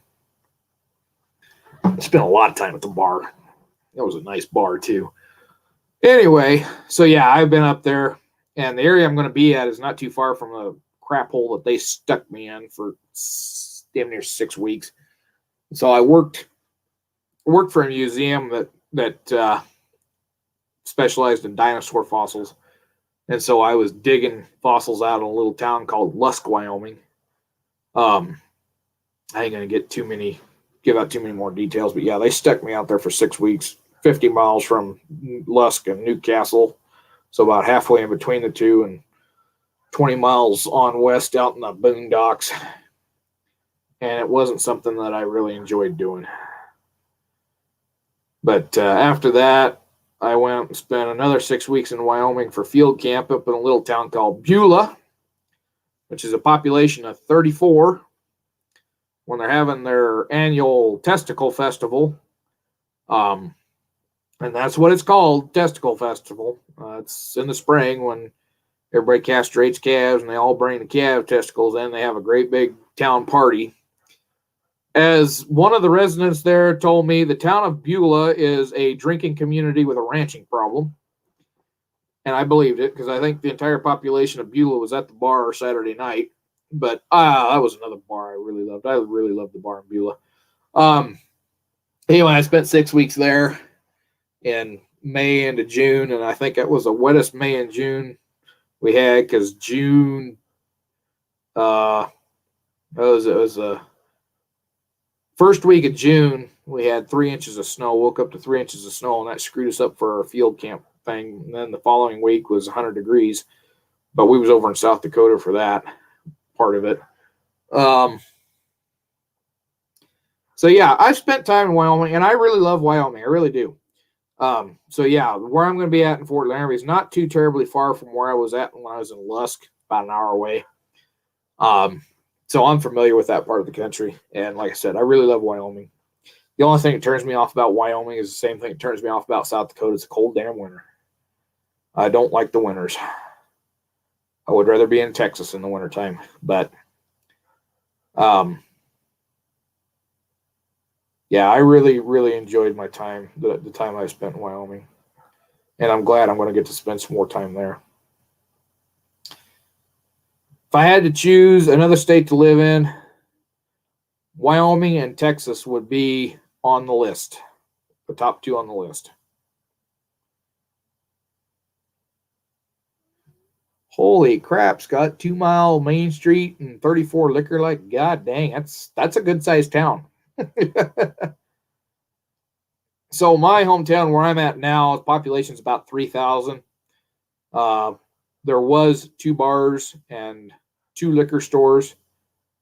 They're down to 1 bar and 1 liquor store because COVID screwed up the 1 bar. Plus, they didn't really do very good for serving beverages. If you went in there, they had 3 options for beer: Budweiser, Bud Light, and Coors. And if you wanted anything else specialty, they had a few cans and bottles, but if you wanted tap, it was Budweiser, Bud Light, or Coors. Yeah, Scott, that's a good-sized town.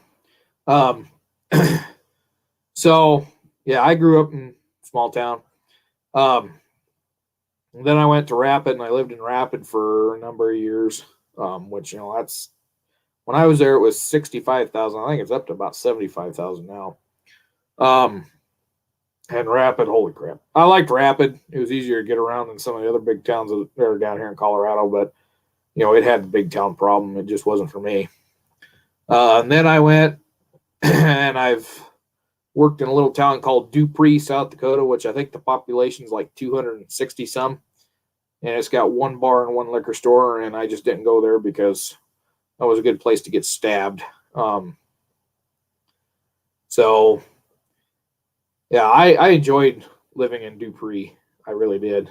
I liked the job. I just didn't like the hours and the fact I never had time to myself. And I hated the winter. That was the one thing that just drove me over the breaking point and caused me to, burn the bridge, so to speak, and leave in a fashion that I was not a fashion of leaving a job in which, I wanted to leave because, like I said, burn bridges with some people that I consider to be good friends and pretty much family. But the winters up there just drove me over the breaking point because I hate the cold. I really do. I don't mind sitting out in the cold when I'm hunting and stuff, but day in and day out, fighting with it when you're feeding livestock, it just wasn't for me. I just got so fed up with the winter up there.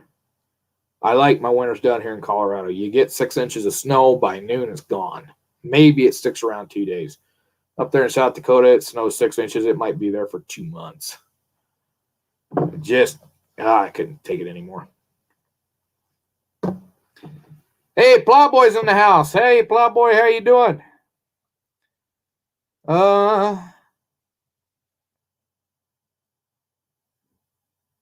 Says my hometown was a little under 1,000 souls, no traffic light in a dry county. Yeah, our county down here is not, well, if you're talking alcohol, it's a dry county. If you're talking weed, or if you're talking alcohol, it's not a dry county. If you're talking weed, it is, which I don't partake in that anyway. But in the towns can deal with it as they choose. So the town of Rocky Ford is a weed town. I don't think the town of La Junta is. I don't think Manzanola is. And I know my hometown isn't. My hometown's done for the hemp. My town wants the hemp growers to come in. They don't want the marijuana growers. And makes sense because the marijuana growers don't like the hemp farmers because the hemp and the marijuana don't get along. But anyway, yeah, so. And when I was up in Dupree, it's on the reservation, so technically supposed to be a dry county, but they still sell alcohol. Sabater 45, hey, how you doing? They said they barely had winter this year. Yeah, you're up there in the Dakotas, aren't you, if I remember right? I remember somebody got here talking about being from the Dakotas. I can't remember who it was, and I apologize for that, but my memory is not all that great. Scott says I lived in 6 states and been to 47. Used to get around, moved to North Dakota from Arizona. Quite a change. Yeah, Scott's the one from North Dakota. Okay, now I remember. Yeah, going from Arizona to North Dakota, yeah, that's a culture shock. And I thought the winters were bad down here because we had that one bad winter before I went to college in 2006 and 7. And it dumped. That was the one year where we had snow from December clear to March. Dumped 3 feet in the first blizzard, 2 foot in the next blizzard, 1 foot in the next blizzard after that. And I'm talking week between them. Then after that, it was 6 to 7 inches of snow about every week till the end of February. So we had a lot of snow down here. Yeah, it was not fun that year. And so I thought our winters were real bad. I got up to South Dakota in that first year, 50 below for a week in the end of November. Oh, holy crap. And then it snowed quite a bit that year because I remember walking to classes at the end of April, and there was piles of snow 5 foot deep where the maintenance crew had come in and cleaned off the sidewalks, and they just piled it in the corners. 5 foot deep snow piles dotted across campus. I was like, holy Moses. And then the next year was dry and warm. I don't think it got below 20 degrees that winter. And those next 2 winters like that. And then after that, oh, shit, then the real blizzards got started. I remember Winter Storm Atlas. So, Sabater, yeah, you remember Atlas up there? That was fun. Friggin' coming October, and the trees still had green leaves on them. Trees were down all over. There was places in Rapid City that didn't have power for 3 months. Thankfully, we only lost our power at our apartment for about 5 minutes. But, my God, that was bad.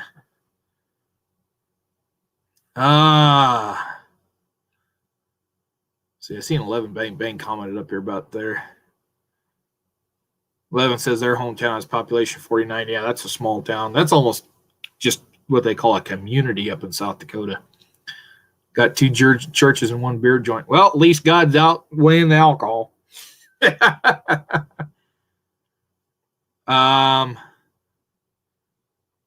Yeah, Saboteur. That was in 20. I think it was 2013 or 14.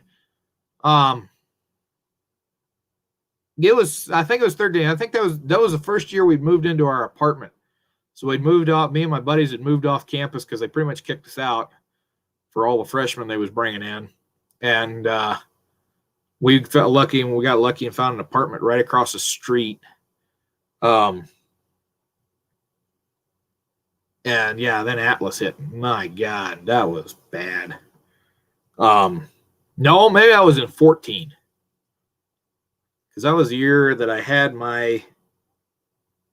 That was the year that I had. So it was the second year we was in the apartment. That was the year I had my new Jeep Cherokee at the time. And yeah, it was. That was a bad storm. They closed campus down for 3 days. Then made it mandatory that all the students show up and help clean up campus after that. Needless to say, me and my buddies didn't go. We emailed them back, said, yeah, we're snowed in. We can't get out. We didn't tell them that we lived right across the street and couldn't make it in, but we had trees down in our yard. We was cleaning up our yard. And I remember St. Joseph Street. As I walked over the gas station, they kept the gas station open for people to come in and get groceries. That was just down the street a block from us, because one of my neighbors in the apartment complex who worked at that store, actually two of my neighbors at that apartment complex worked at that store, and they were able to get to work.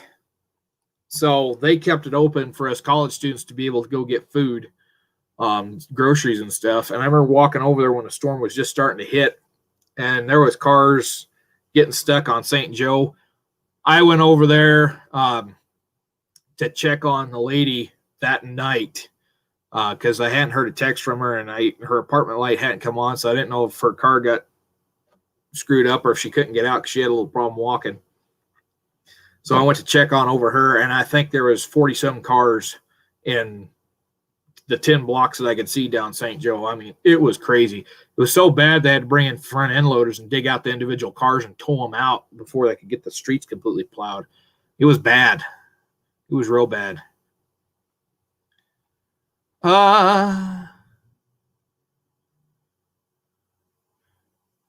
Garrett, see, he said my hometown population: 1 grumpy old man, 2 horses, 3 cats, 3-legged dog, and a coyote. Coyote getting drunk on distiller, so we had to run him out of town. I hope he gets out. So I remember when you're up there on the ranch, we fed distillers grain, and it poured it down in this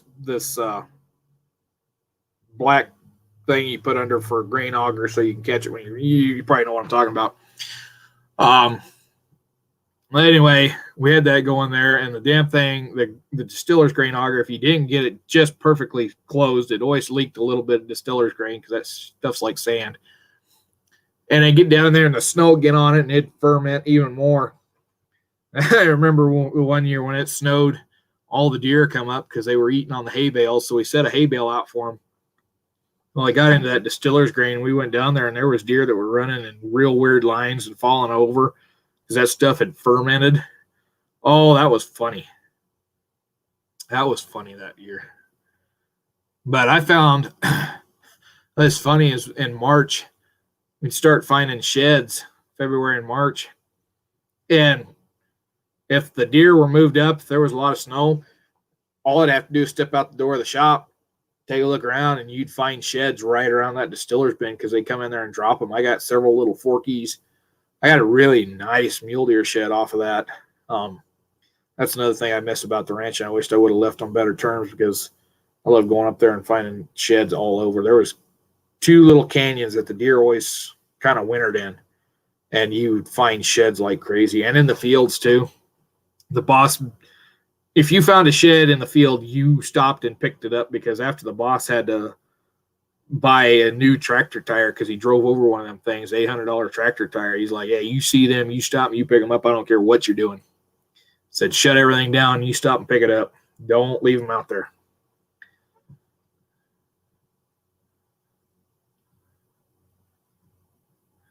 Oh, let's see.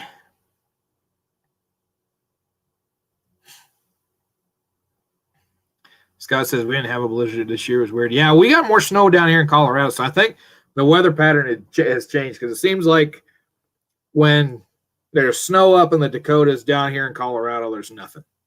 And then it switches. The snow moves south, and now in Colorado, we've had considerable amount of snow this year, but it's been warm enough that it didn't stick very long, just long enough to make me worry about it backing up as it melted into my door. But it seems like, yeah, the winters we get snow down here, you dry up there, and then vice versa. But they're to predict another dry summer down here, so I don't know how y'all are going to fare up there, but they're predicting dry again, which I hope that's not the case. But it's been about 10 years since we had a major drought, so we're due in. It's about a 10-year cycle on the droughts down here. Scott says, I doubt Plowboy's going to share his whiskey stash with the Wandering Coyote. That's funny. That is funny.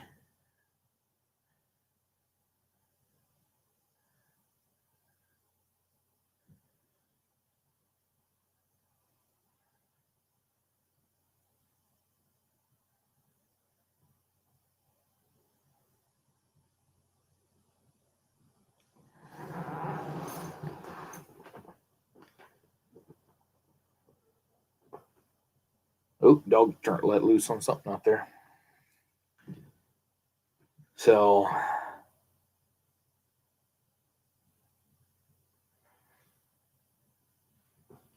Scott says, have I seen the fire in Teddy Roosevelt Park? No, I've heard that there's been fires all over the Dakotas. I know Rapid City had a fire up in the Hogback.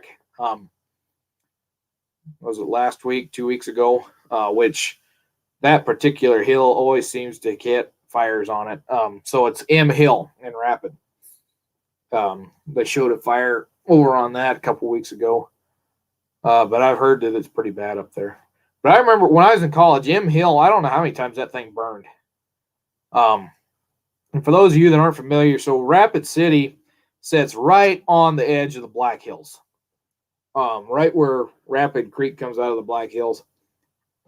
And so the town, when it was first founded, was kind of on the outskirt of what they call the Hogback. It since has grown to where now it laps over into the Hogback and gets into the, not Black Hawk. Maybe it is Black. It was one of those towns over there. It was on to the west of Rapid. It's grown up over into that now. But there's this ridge, this rock ridge, like I said, called the Hogback, that runs around. And the Hogback actually goes all the way around the Black Hills. So it's this ring that goes around the Black Hills. Up by Spearfish, it's not real pronounced. When you get down to Rapid City, it's a pretty good size feature out there. But on the Hogback, there's not a lot of housing and stuff because, it's just a big ridge out there covered in pine trees. And it gets wildfires. So you'll have, a massive wildfire right in the middle of Rapid City. But, yeah, God, Scott, yeah, I love the Black Hills too. God, that was my favorite. I loved living in the Black Hills. There was, we went up for our first geology field trip in Geology 201, Geology 201.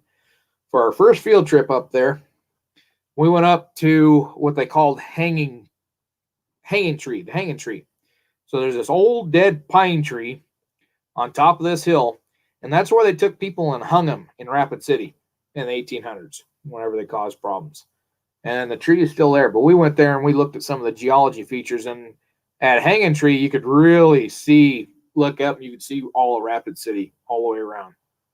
Not quite to the airport, but you could see all around Rapid. And Rapid is not really a small town. It's a good-sized town. Like I said, about 75,000, I think, is what it is now. If not, it's getting damn close.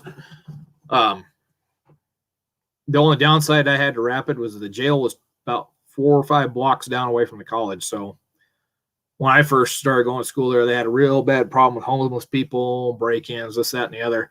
By the time I'd been there I was getting to my last couple of years in college, they kind of cleaned things up. They got the homeless people out, and the crime rate had gone down a little bit. But one of my buddies, I think it was last year, one of my buddies about got knifed one night. The only reason he didn't get knifed that one night is because another one of my buddies wasn't too far away with a pistola. But yeah, I enjoyed living in the Black Hills, or being in the Black Hills. I didn't live right in them, but you know what I mean. Scott says, I usually avoid Rapid and head for Deadwood. I love Deadwood too. God, I wished I could have lived in Deadwood. I love that town. Probably why I love the TV show. Yeah, I didn't get up to Deadwood very often, but I enjoyed the time I did get up there. And I like going through Spearfish Canyon. The town of Spearfish was nice too.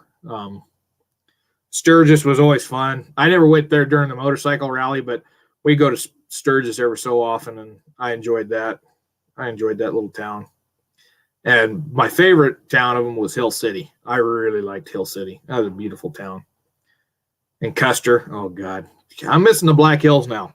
I like Custer. Out of all of them, if I had to pick a town to live, I think I'd live in Custer.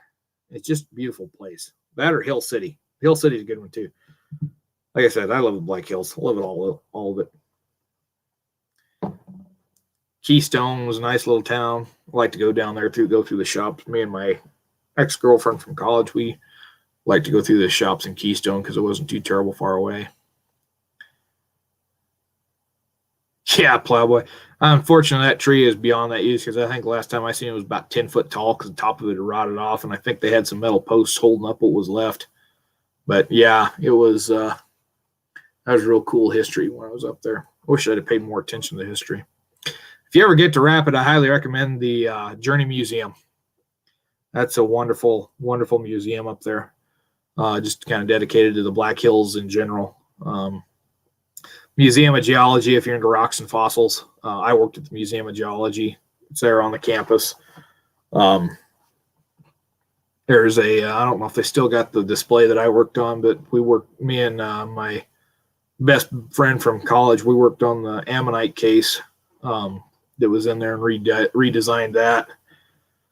I don't know if they've kept that design or if they changed things around because it's been, 6 years since I was up there.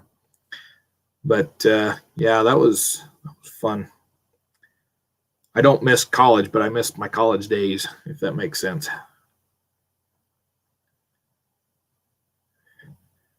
Garrett was, no. I admire Custer, but I wouldn't say he's my favorite character from history. I admire him for, his bravery. I admire him because, according to some of his records, he tried to keep the interest of the Indians at heart, but in the end, his arrogance won out. And he tried to find glory and found a coffin.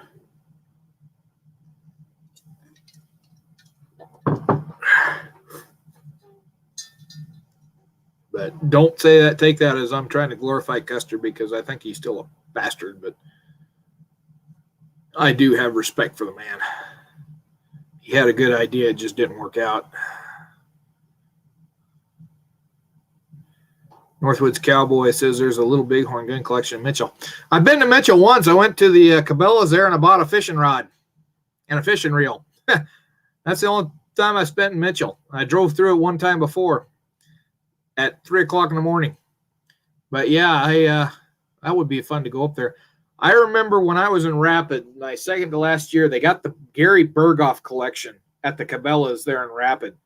That was cool. I went there and I looked at all that collection. He had some beautiful specimens. I think just about everything he had an ivory grip on it. And he had an original Walker, but it was so rusted up, it was beyond, you couldn't read anything on it. You could just tell it was a Walker by the outline of it. But even in that condition, they wanted, I think, $20,000 for that thing. But yeah, I remember when that collection came in. That was real cool. It was real cool to go through the Cabela's there and the old guns and just look at what they had because they had some cool stuff that come through there. But yeah, that was. I miss the Dakotas. I don't miss the winter, but I just miss the hills. Scott says, yeah, I was watching a video last night about the Oregon Trail, and you still see the wagon wheel ruts and rocks. Yeah, so where I'm going to be working at, there's a few ruts not too terrible far away from there. And people, when I was working down at Bent's, people would always ask, because at Bent's is on the Santa Fe Trail, they'd always ask, well, where's the Santa Fe Trail at? And, back in the 1830s and 40s, the Santa Fe Trail wasn't a road. It was, you follow the Arkansas River to this point, and you cross and go for the Cimarron cutoff straight down towards Santa Fe, or you follow the Arkansas River up to Bent's Fort, and you cross there, and then you shoot for Raton Pass. Because Santa Fe Trail is a merchant trail. It's got a lot of traffic, and traffic that it's not going one way like it is on the Oregon Trail. well, Oregon's predominantly one way, but the Santa Fe Trail is both ways. You got wagons heading for Santa Fe loaded with goods, and wagons coming back that are loaded with the profits from that. And if your caravan has got a little bit later start and there's another caravan that's already ahead of you, don't plan on finding grass. So, you might be following the Santa Fe Trail, but you might have to swing over 2 or 3 miles either way to find grass for your livestock. Most of what's being pulled is being pulled by oxen. Now, there are some that are pulled by horses and mules. Not as common. Oxen were preferred because, one, they're more sure-footed, less likely to stampede than horses and mules. 2, Indians are less likely to try to steal oxen. And 3, oxen are cheap compared to horses and mules. And so oxen were pioneered. Charles Bent was one of the ones that pioneered the use of oxen on the trail, and they really caught on. That and with horses, you kind of have to haul grain because a horse cannot eat enough in a day to keep itself sustained and get enough energy to keep pulling a wagon and eventually die. But oxen were used primarily. So you got huge herds of oxen going along with these wagons. Each wagon was the one I was reading about a little while ago. There was a 100 wagon caravan. Figure 6 to 8 oxen per wagon times 100. Well, there's 600 animals right there.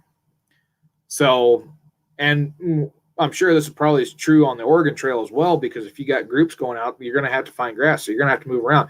But there are places where the wagons use that same path over and over again, because once you get down past the Arkansas, so you cross the Arkansas at Bent's Fort, you start heading down towards Raton Pass, which if you're familiar with eastern Colorado, it's about where Highway 350 is in Colorado now. It starts getting into a single path because instead of going and having water along the way with the river, you're going from water hole to water hole to water hole to water hole. So you start finding places where you get swales and ruts and places in the ground. By the time you start getting into the later Oregon Trail and you start to get more stops along the way, you start seeing it more road-like. From what I understand, I haven't read up enough on the Oregon Trail to be an expert yet, but I know on the Santa Fe Trail, it was not a single road for a lot of it until you started getting in the drier, rougher country. Then it started to be where you could see ruts and stuff.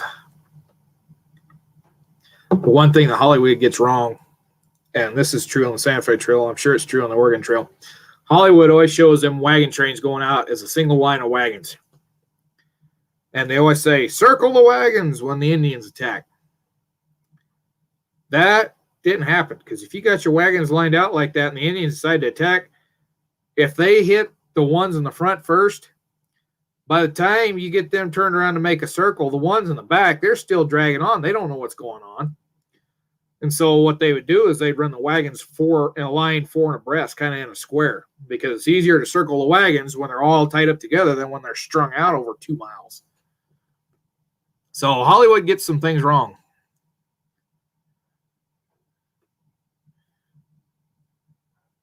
Oh, Levin Bang Bang says he's going to hit the sack. So Scott, yeah. So Santa Fe Trail was a trade route. So think of it as a trucker route. Yeah, you've got that just about right. Oregon Trail is people head for Oregon and California, or Oregon to begin with, and then they start heading for California.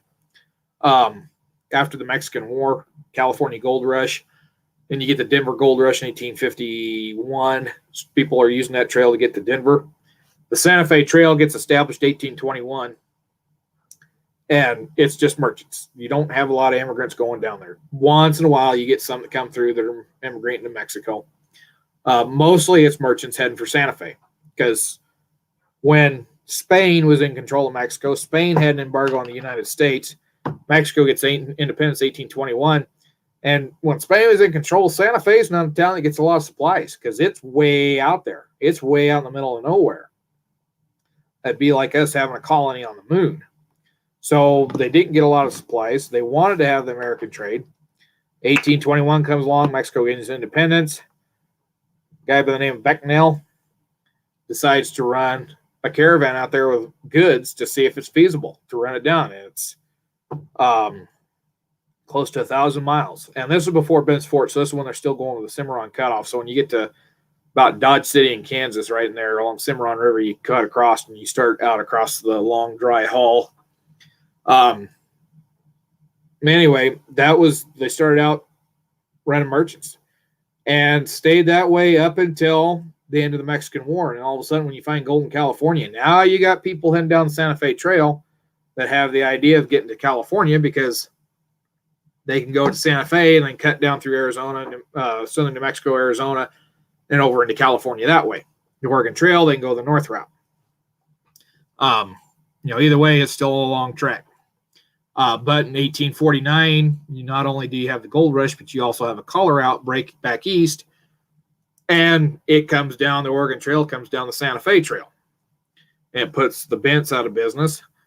Fort Laramie was kind of the stopping point of where the cholera advanced, because by the time the people got to Fort Laramie, anybody that had cholera was pretty well dead, and anybody that survived it was good to go. So once you got past Fort Laramie, cholera was a lot less of an impact. All right. So, yeah, there's another little history section here. Now I got to go back here and find some more.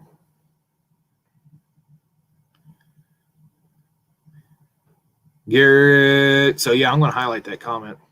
So, yeah, and I got to see a part of that. So I haven't got to see it all yet, but it looks like it's going to be a good one. So those of you that aren't familiar with 11 Bang Bang here, check out the 11 Bang Bang channel, because Garrett and them, they do some really good videos over there. And, I'd like to see their channel grow quite a bit because they, like I said, they've got good content. And that project that Garrett's working on with the history of the Colts, that was a project I had thought about doing years ago, and I'm glad to see somebody took that on, because that's a wonderful project, a story that should be told.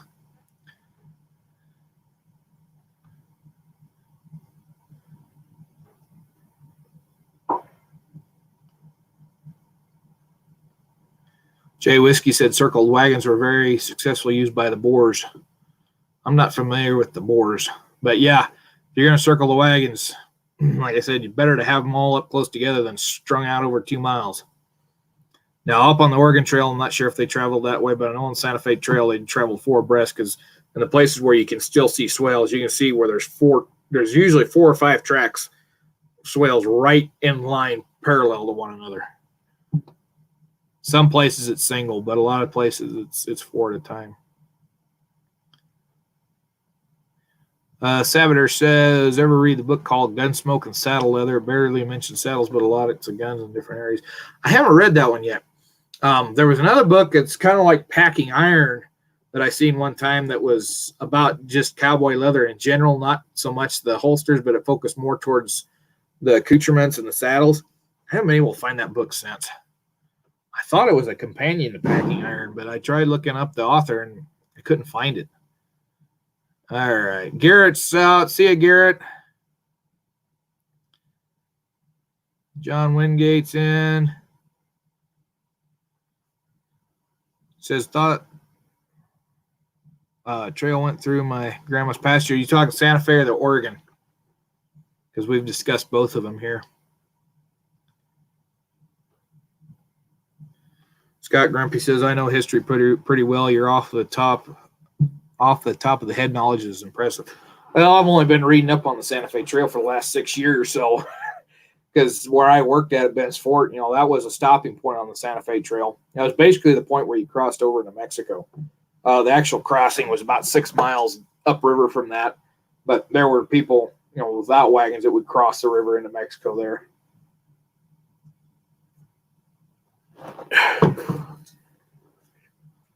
John Wingate says Pottawatomie County, Oregon Trail. I'll have to look that up. Scott Grumpy, Boer War, Churchill was there, I believe. Oh, okay, so that's more recent history. I gotta look at Pottawatomie County here. See where that's at. See if it's gonna be in my part of the country or I'm gonna be going at.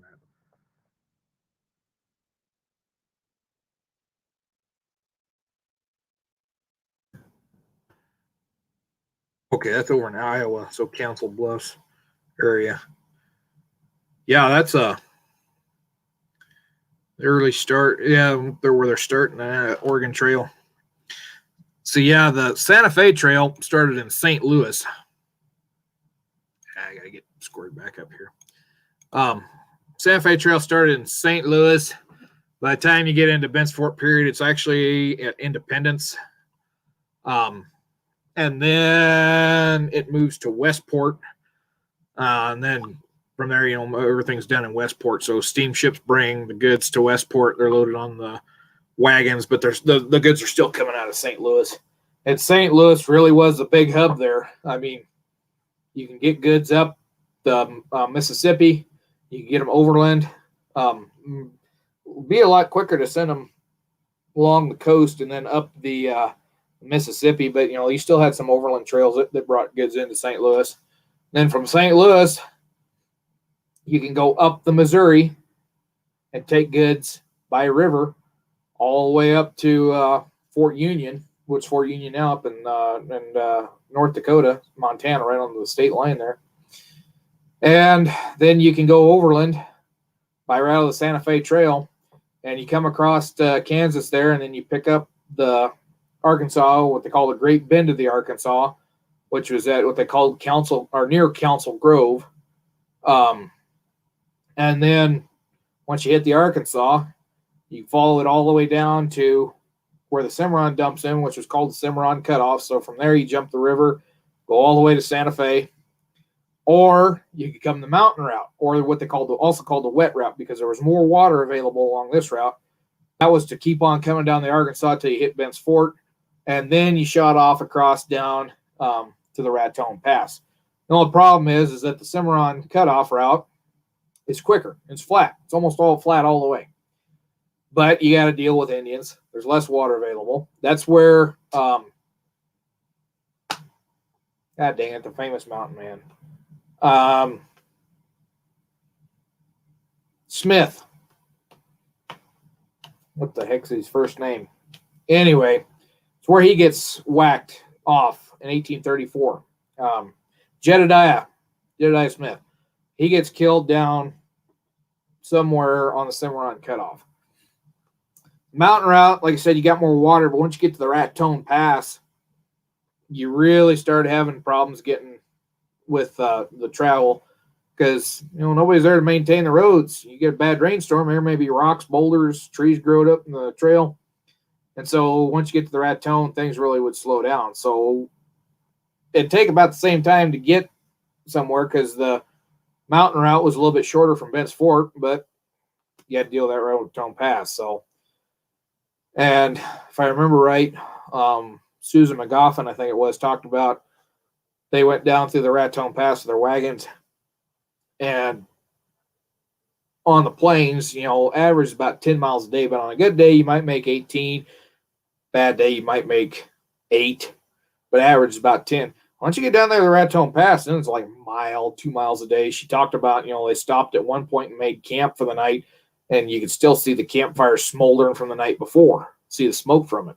So the Raton Pass was not an easy crossing, but then once you got down across it, you just went down around the front of the Rockies there and swung back up into Santa Fe, or you could go down to Taos, cut off and head up to Taos too.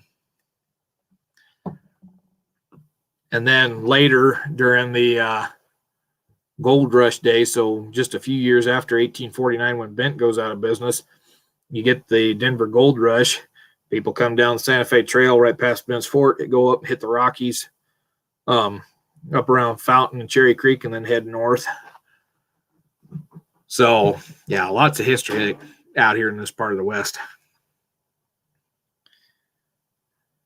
And, at that time, Fort Laramie started out as Fort William. So, when Fort Laramie started out, 1834, there's 3 major forts that go by the name of Fort William. One is Bent's Fort, where I had worked at. Then there's the Fort William that becomes Fort Laramie. And then there's Fort William up near Fort Union up on the Missouri River. So to kind of alleviate confusion, they referred to as Fort William on the Missouri, Fort William on the Platte, and Fort William on the Arkansas. And later on, it becomes Bent's Fort. Fort William that becomes Fort Laramie becomes Fort John, becomes an adobe structure. And then it gets sold to the Army in 1849, becomes Fort Laramie. So it's one of the western forts that got sold to the Army very early on. The Army tried to buy Bent's Fort at a price that he considered too low, and that may be why he partially destroyed the building, because the Army wouldn't pay him more, and they threatened to take it away from him. And so they're all tied in together. And I was just reading up on Fort Laramie the other day, and William Bent, after he got done with Bent's Fort, they talk about him running caravans up to trade at Fort Laramie. So I got to double check, make sure that's accurate. But that's one of the things they talk about in that book, is that Kit Carson and William Bent had been there and brought horses and goods up to Fort Laramie to trade, sell to the post. All right.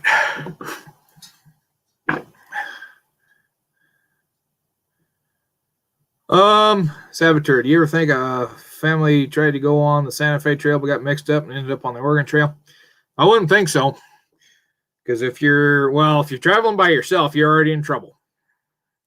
But usually they go out in caravans. So you'd have to have somebody that was familiar with the trail. So an old mountain man, old trapper, old trader, somebody who was familiar and knew where to go, where to find water. You'd hire them to lead you. And then you'd want to take many wagons, because the more you got, the better defense you got. Along the Arkansas River, not only serves as the boundary prior to the Mexican Wars, boundary between the U.S. and Mexico, until you get out to, I forget what parallel it is. It also serves as the boundary between the Cheyenne and the Comanche Indians. So you could have marauding Comanches come out, try to steal your wagons, steal your goods, your livestock. The Arapaho got into that because the Arapaho had been pretty well peaceful, because they was allied with the Cheyenne, and the Cheyenne were fairly peaceful. And the Cheyenne wanted to keep good relations with the Bents to keep getting trade goods. But in 1847, when the Indians realized that all the military is fighting the Mexicans,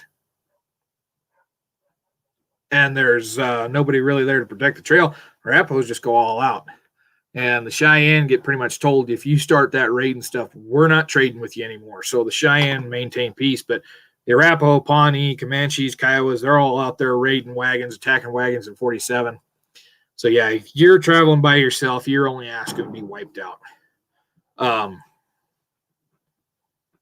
But yeah, it would, if you get mixed up on what trail you're on, you're definitely in trouble. But each trail had its benefits, and each had its downfalls. If you take the Santa Fe Trail, if you're going to California, you take the Santa Fe Trail to Santa Fe, and then I think it's the old Spanish Trail out to California. You're not going to have to worry about getting snowed out, but you're going across a lot of desert country. And you've got Navajos and Apaches down there that are not extremely friendly. Kind of like the Comanches. They're not extremely friendly because the Spanish have been ticking them off for quite a while. They've been fighting the Mexicans for quite a while. And when the Anglos come in, the Americans, they really don't distinguish between the two. They just keep on, being mad and not wanting them in their country. Whereas the Oregon Trail, you don't have as much of that problem coming on. You still have Indian troubles, but not as bad. But you've got that short window to get in there, so you don't get snowed in the Sierra Madres. So, it's a trade-off. But you still got to cross a big chunk of desert. Not as desert-like as down in Arizona, but that little basin over there where you got the Great Salt Lake, that's pretty dry out there. So they each had their benefits and they each had their troubles, but neither one of them were easy. I think it was Kearny. Yeah, it was Kearny's march because when he went from Santa Fe out to California, by the time he got to California, his troops were worn down pretty good. And at the Battle of, I think it was Battle of San Pasqual, Kearny came out victorious, but at heavy losses. It was almost a draw. I think the fact that Kearny was still on the field at the end of the battle is the only reason why they considered it a victory for him. But, excuse me. Yeah, it was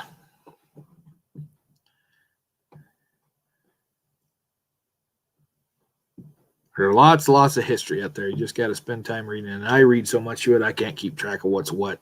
I got to read it 2 or 3 times. Saboteur says Luther Kelly's memoirs. I'm going to look that up right quick, and I'm going to add that to my list.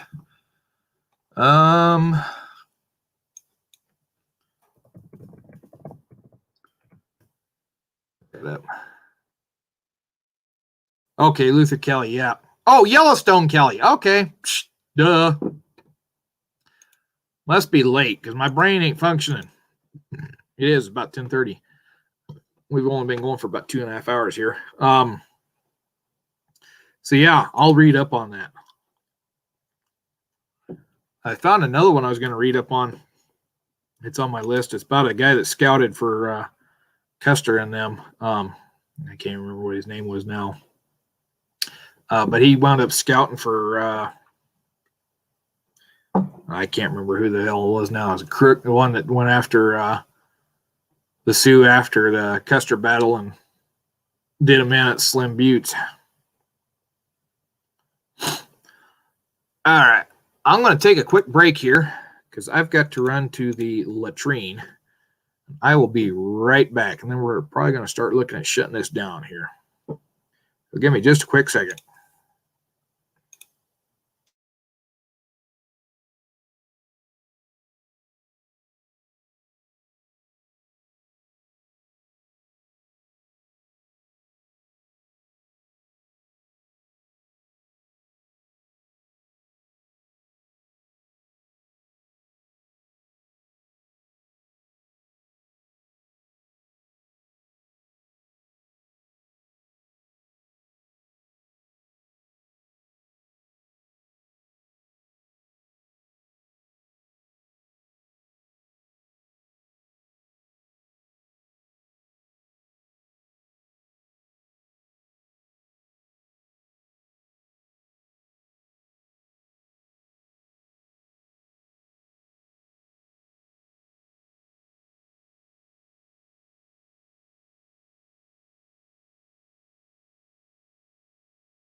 Okay, I'm back.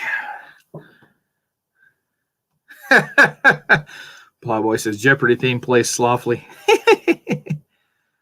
Let's see. Saboteur says Frank Gord. Yep, that's the one I'm thinking of. That's what I'm going to read on. What I've been reading a lot here in the last little bit. Well, I shouldn't say I've been reading a lot because I've been working on holsters a lot, but I've been reading up Fort Laramie and the Pageant of the West. There's another book out on Fort Laramie. It's a little bit newer. It's more up to date, but I went and looked it up on Amazon. It must be a collector's item because they wanted like $800 for one copy. I can't remember which one that was. Been reading up on that. I've been reading the Wagon Box Fight. Fetterman Massacre. Of course, Prairie Traveler I've been reading up on, but I've read that before. But that one's kind of focused on the Oregon Trail. And let's see. Oh, and then Fort Laramie and the Great Sioux War. So I'm trying to read up as much as I can. There's one I was going to see if I could find more on too, which was see if I can remember who it was. I want to say it was Gant. See if I can find that right quick here. Because this is the treaty. So the Gant fight was in early 18th. I can't remember. It's not Gant, but it starts with a G. Anybody knows what I'm talking about there? Or was it Grindle, something?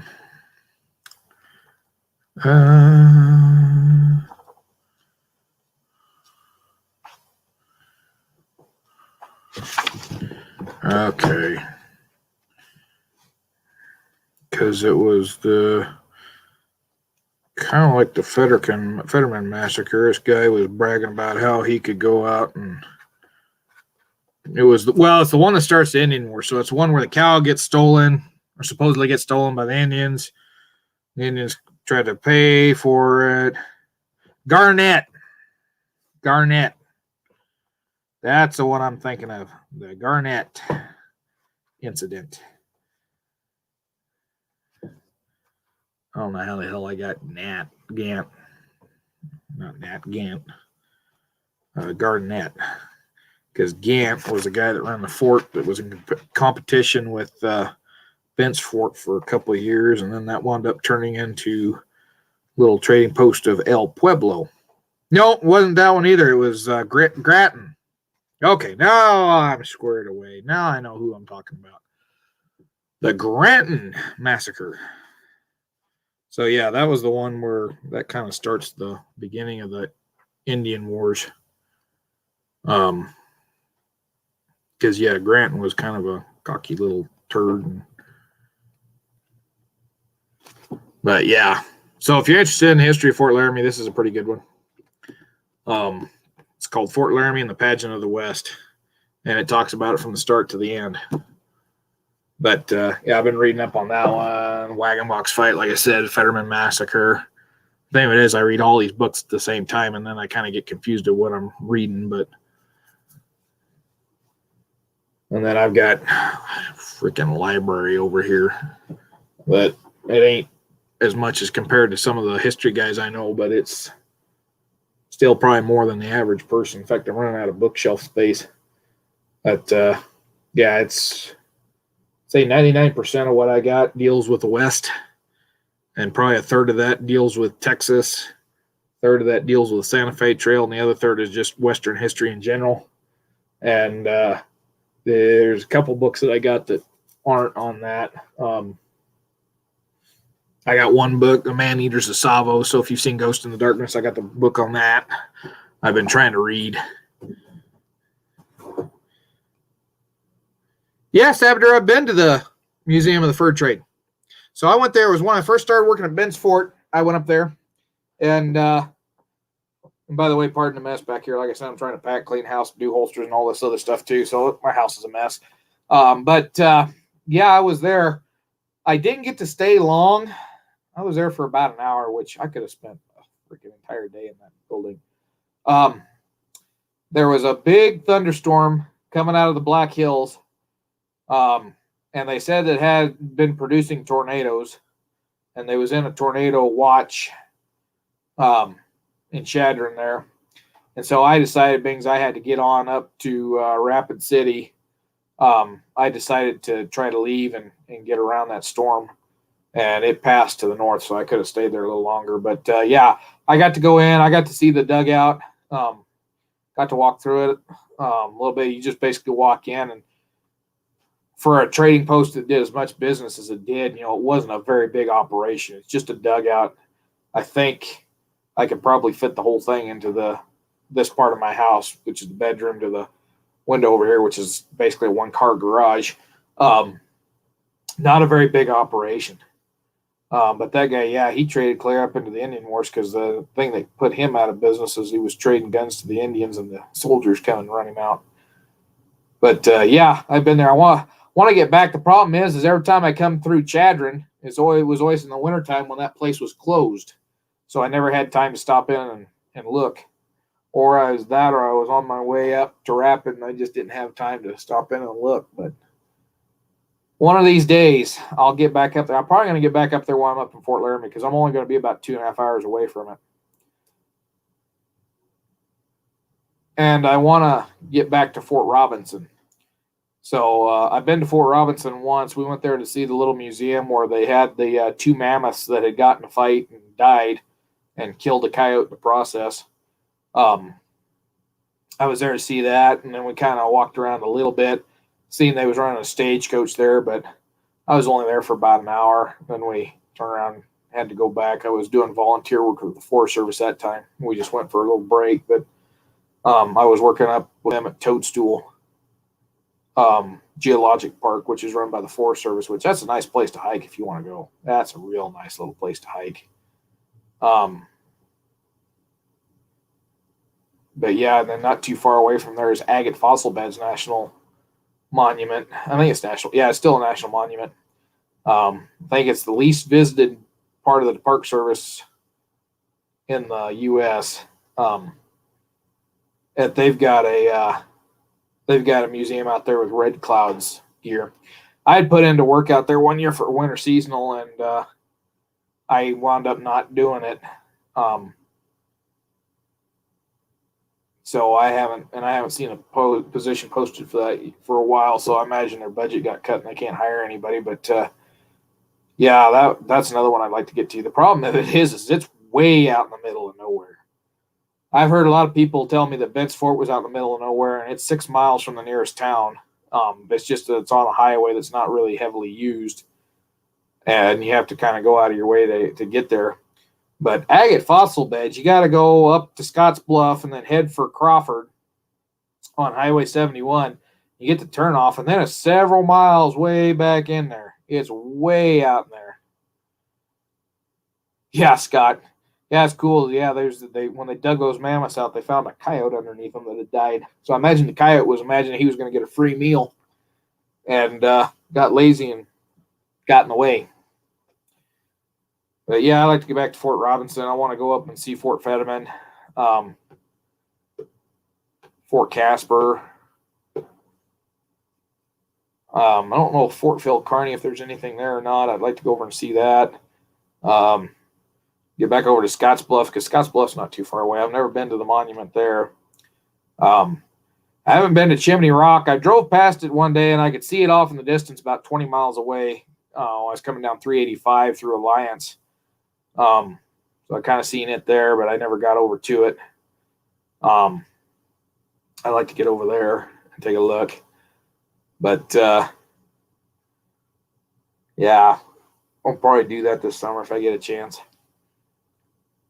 The only thing is I'm going to have to take my dogs with me if I go up there, because I don't like to leave them at home too long, me being far away. Unless I got somebody I know that can watch them and keep an eye on them. The one downside to where this place is that I'm going to be staying at is it's right on the highway, so I'm going to go up and check it out before I take my dogs up there and make sure they can't get out of the fence, because I don't know what I'd do if I lose my pups. And the one that would get out would be the older one, because she's just got to get out and run, chase everything. She don't listen. And the younger one has to do whatever the older one does. But one nice thing about it is when the younger ones do with me, just by myself, I can take her places with me, because she stays and behaves pretty good when we're by ourselves. But when she's with her older sister, they don't mind with that shit. I have to put a shock collar on them. Anyways. All right. So chat's kind of slowing down here a little bit. Tell you what, we'll run it till 10:45 here. So if you got any last minute questions, concerns, comments, or if you want me to pick up the pommel bags and show them off again, go ahead and chime in there. We'll run to 10:45 unless the comments really dry up, and then we might shut off a little sooner. It says there's still 10 folks out there watching. So, boy, the way this chat was starting out slow tonight, I didn't know if we was going to get very many people. I didn't know if I was going to run it for very long. And all of a sudden, after 30 minutes, it's like, bam, bam, bam, everybody was there.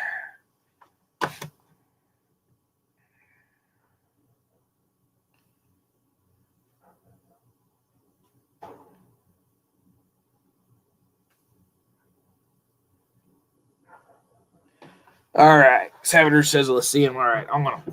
Let me look at Scott's comment here. I'm thinking about putting together a Indian Wars era cavalry outfit. One of the holsters I need is a flap one for my Dragoon. Would that be accurate? I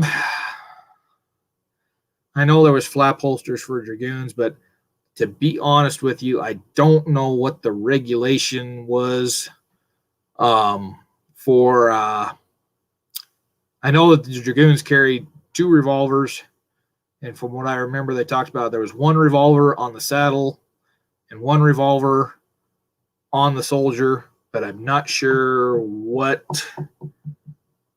time period that was, because I think that was about the time that they was putting shoulder stocks on them. So that would have been 1855 to 1860.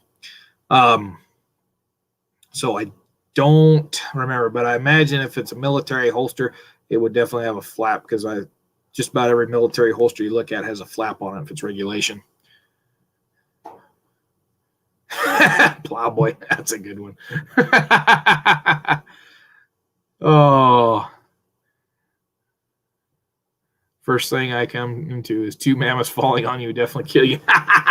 Yeah, and the fizzy coming in kind of there on the end, but that's all right. You can always go back and watch it. But yeah, we was talking about the mammoth fossils up at Fort Robinson, up by Crawford, South Dakota, which if y'all get out west and get to Crawford, I haven't been there for a long time, but there's this wonderful little ice cream shop in Crawford. I haven't been to it in years.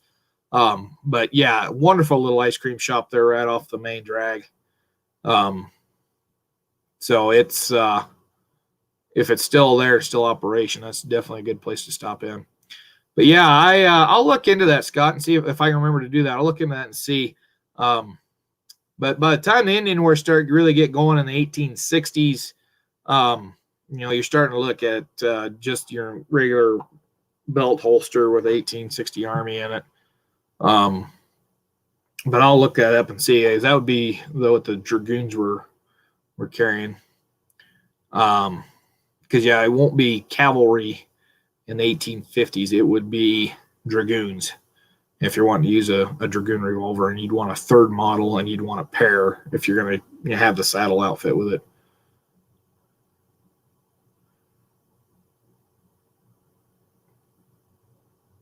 Sabater, what was fort you were talking about? Bedsford? I don't remember Bedsford. There was Fort. Oh god dang it! I can't remember the one I just mentioned. It's getting late. About time to go. Fort Robinson. There's Fort Robinson. There's Fort. Try to remember all the forts that are out there in that area, kind of in the Wyoming, Nebraska. So there's Robinson. There's Fort Phil Kearny. There's Fort Laramie. There's Fort Casper. Fort Fetterman. There's another one because there was 3 forts along the Boersman Trail. I think Fetterman come up after the Fetterman Massacre.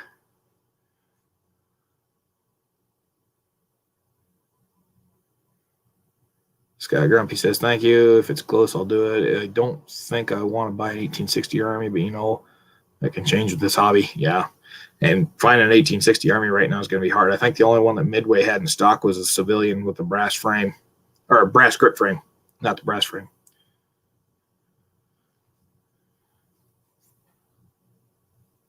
It's great. A sheep, a drum, and a snake fall off a cliff. Badum. That's funny. I gotta remember that. Oh, geez. And then the other fort I was talking about down here is Bent's Fort. So Bent. William Bent, Charles Bent, and George Bent. So I'll give you a little history on that while we're kind of closing out here. So it started 1833, just about the time that Fort Laramie starts as Fort William. And it starts with the Bent St. Vrain Company. So the Bent St. Vrain Company had been formed a couple of years prior with Charles Bent and Saron St. Vrain, because Charles Bent had come out. He was a trapper. Saron St. Vrain was a trapper. William Bent come out and trapped for a year with them. And then they decided, price of beaver had taken a little bit of a hit that year. So they decided they could make more money trading on the Santa Fe trade. William Bent wanted to exploit the Indian trade. So they operated under the Bent St. Vrain for a few years. Somewhere in the early 1830s, William Bent establishes a picket post down about where Pueblo, Colorado is at, somewhere in that vicinity. And that may have been while they was building the adobe structure that becomes Bent's Old Fort. What becomes known as Bent's Old Fort. Then they get that building established. They move the trading operations there, and that becomes kind of the headquarters of the company. So from Bent's Fort, supplies that come down the Santa Fe Trail come to Bent's Fort for the Indian trade. Then whatever was going down the Santa Fe Taos would go on down along that mountain branch from Bent's Fort. And then in 1837, they start having forts pop up along the South Platte, one of them being from the company, the American Fur Company that William Sublette, who built Fort William, that becomes Fort Laramie. They start establish posts there. Henry Frabb establishes a post there. Lancaster Lupton establishes a post there. So Frabb, American Fur Company, Fort Lupton, and then Bent St. Vrain come in and they establish a post there. So within a 10, 15, 20-mile stretch, you've got 4 posts competing with each other. And Frabb gets put out of business. Bent's Fort Bent St. Vrain Company buys, I think they buy Frabbs Fort, and then they destroy it. So it comes down to Fort Lupton, Fort St. Vrain, and Fort Vasquez. Vasquez is the name of the other one. And then they all kind of come together and said, okay, we need to figure out where we're going to trade at so we're not putting each other into competition, because they can really, drive the prices and really ruin business for that year. So they finally come to an agreement that Bent's Fort will go no further north than the South Platte. Fort Laramie will become Fort Laramie. That operation won't go any further south than the South Platte.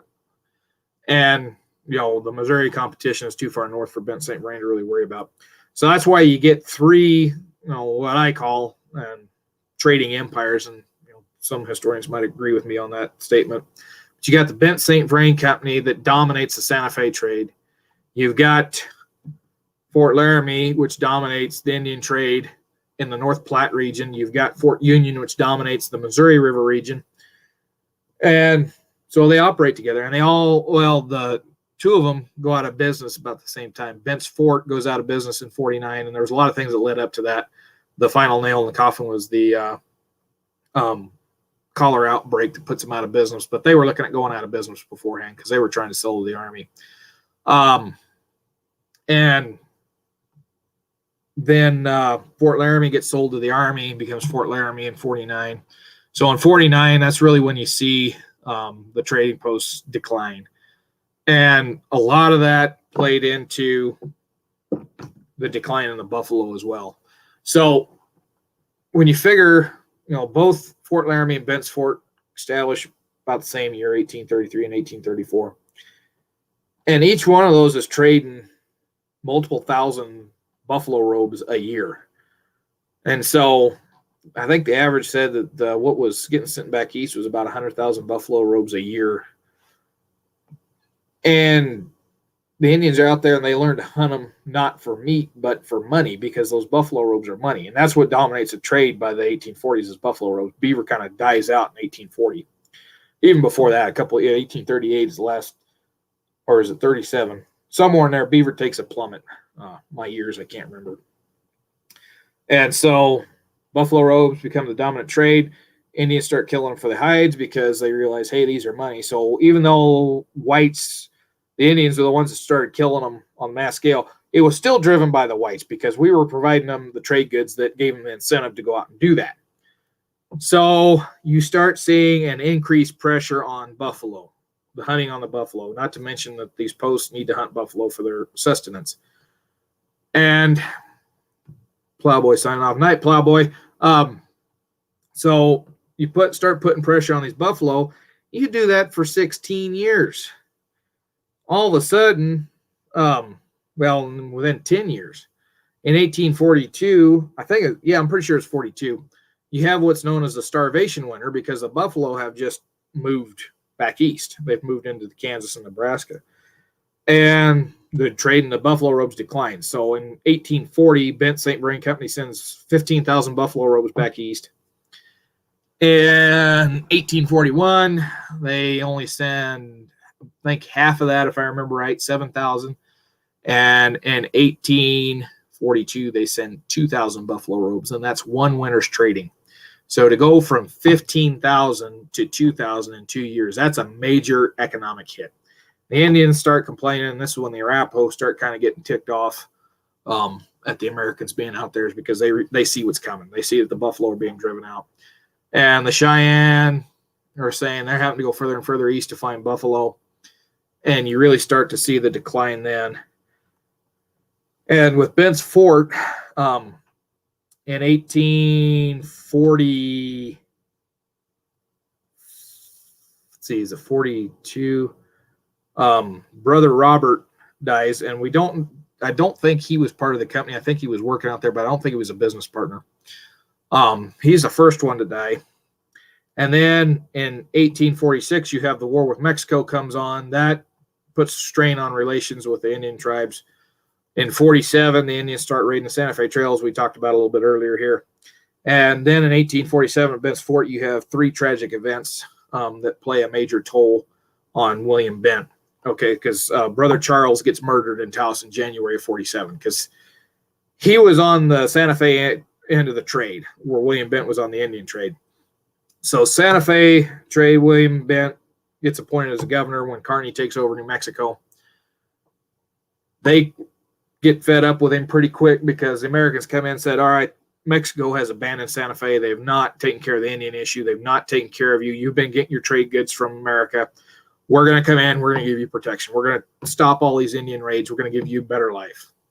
And New Mexico says, that sounds good. We'll gladly be part of that. Within a few short months, they realize the Americans ain't keeping their end of the bargain because Kearny picks up and heads to California. The Indians start up their depredations, and they've got just a little small garrison in Santa Fe. And Charles Bent goes to his house in Taos, and Taos and Pueblo Indians are kind of upset about everything, and they get fed up with American rule, and they said, okay, we've had enough of this. So they start a big riot, and they wind up killing Charles Bent in January 47. So William Bent loses his older brother and business partner. Ceran St. Vrain and William don't get along. There's no really explicit reason as to saying why, but if you look at the Ceran St. Vrain's manner, he was not a fan of, he didn't believe that white men should marry Indian women. And William Bent had married an Indian woman, so he viewed him as a squaw man. So probably one of the reasons why they didn't get along. And Ceran says, okay, we need to sell this fort to the government. He offers to sell it. And that probably put a strain on William Bent because didn't see anything saying where he had wanted to sell it. And so they get into a fight. They finally decide, okay, we're going to dissolve the company. And also in 47, William's brother and also business partner George dies, possibly of malaria. And then William Bent's wife, Owl Woman, his Cheyenne wife, dies in childbirth. So 3 of his relatives die in 1 year. So there's the emotional toll on that. Take into the fact the buffalo trade hasn't really improved from the starvation winter. The buffalo are still not around in great number. And then you got the cholera epidemic that comes out in 1849. So William Bent takes trade goods back east in the spring of 49, settles up some accounts. He's bringing trade goods back out. The cholera has hit. The Army's offered to buy the fort for $15,000. He doesn't think that's an appropriate value. It's not high enough. There's talk that the Army had threatened to take it away from him because he didn't have permission to build the fort. He just had permission to trade. And so the building was not approved and the government can come in and condemn it. What we do know is that in August 1849, the Bent caravan coming from Santa Fe up, I assume that was a caravan to pick up the trade goods at Bent's fort.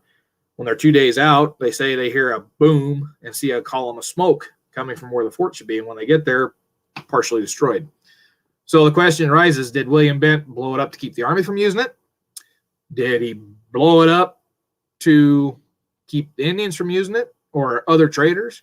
Or was they trying to find a way to fumigate against cholera and lit burning tar barrels, because that's another theory, and got out of hand and blew the powder magazine? We know there wasn't a lot of trade goods in the fort. There was a few that were still found when they did their archaeology, but not the amount you'd expect to find, that were left behind in a cholera epidemic. So I'm kind of led to believe that, he picked up what was there and blew it up just to keep others from using it.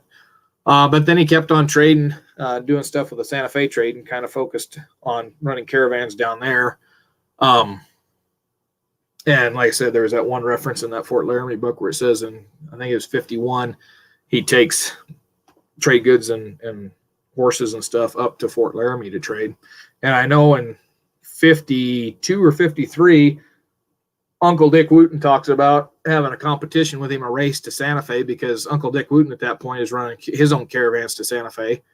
And then in 1855 there-ish, 1854, 1855, if I remember my years again, like I said, I forget my years, he establishes a new trading post on the Arkansas, which is 40 miles downriver from where he started at a place called Big Timbers, where the Indians congregated every winter, the Cheyenne and the Arapaho, and had their winter camp there.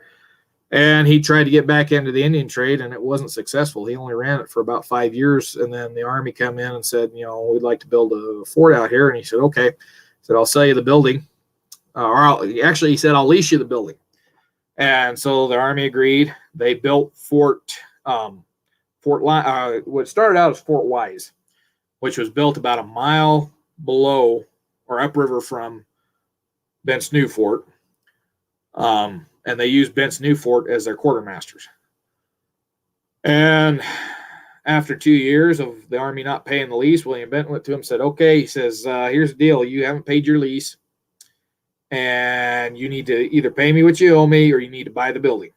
And the Army said, you didn't have permission to build this building. It's ours. Too bad. And so he kind of got screwed over there. And, when the Civil War breaks out, the man they named after was the Lieutenant Governor of Virginia. He joins the Confederacy. So the Union Army ain't going to have a fort named after a Confederate general. So they changed the name to Fort Lyon. And that is the point from where they launched the Sand Creek Massacre attack. So at this point, Bent is now ranching. He's gotten out of the trade. He's now ranching on the Purgatory River, about where the town of Los Animas, Colorado is now, a little further south on the Purgatory River. And 1864, when Chemington decides he's going to go out and attack the Cheyenne, because with the Denver gold rush and all the people moving into Colorado, the Cheyenne are kind of getting a little bit nervous. The peace chiefs, Black Kettle and them, they want to maintain peace because they kind of see that their time's coming in to an end, living as they had, and it was time to settle down and live like the whites, so to speak. Well, there was other Cheyenne that didn't want to do that. They wanted to stick to the old ways. And so there's attacks that happen. There's farmers that are wiped out, and a lot of it's blamed on the Cheyenne. And Black Kettle and White Antelope and the other peace chiefs, they come to Fort Lyon and say, hey, we want to talk peace. We don't want a war. We do not want to fight. We want to talk peace. And Chemington tells them, go to your reservation on Sand Creek, and you wait there until we come get you, and then we'll talk peace. And the Cheyenne agree. They said, okay, we'll go out there. So they go out to wait. The Arapahoes are there, and the Arapahoes kind of get fed up waiting, and they say, we're going to go somewhere else because, they can't sustain themselves at that location. And they pick up and move, and a few short days later, Chemington marches up and attacks the place. And Chemington had it in his mind he was going to attack him because he sent out guards to William Bent's ranch to make sure William Bent stayed there. They took Robert Bent, and they said, okay, we want you to show us where the Cheyenne camp is so we can lead them in. And Robert being the son of William Bent, not the brother, because William Bent named all of his sons after all of his brothers. And I probably have talked about this in a previous chat before too, now I think about it. But anyway, they said they take him, and they really didn't need a guide to show them where to go because, they had moved up there shortly before. So there's this big trail from the lodges being dragged through the grass. So it's kind of a trail that's paved the way up there. And there's also, I've read that, Jim Beckworth, well-noted black trapper, was also enrolled to lead the army there. And they got up there, and the Indians thought, okay, they're coming to take us to the Peace Council. Next thing they know, they're setting up cannons up on the hill above the massacre site. And they're like, okay. And White Antelope and the other chiefs go out to meet up with the army, and they say, hey, what's going on here? And one of the army guys shoot White Antelope, and then hostilities commence at that point. But yeah, that was from Fort Lyon, from Bent's New Fort. And then after that, of course, they say the rest is history, but the Fort Lyon there flooded out in 1868 because William Bent had learned from Bent's old fort that you don't build in a floodplain. There's no record that it ever flooded, but I've seen when the river gets high, it gets right up to the back door. And so he built his new post, Bent's New Fort, up on the hill while the army built down the floodplain, so it flooded out.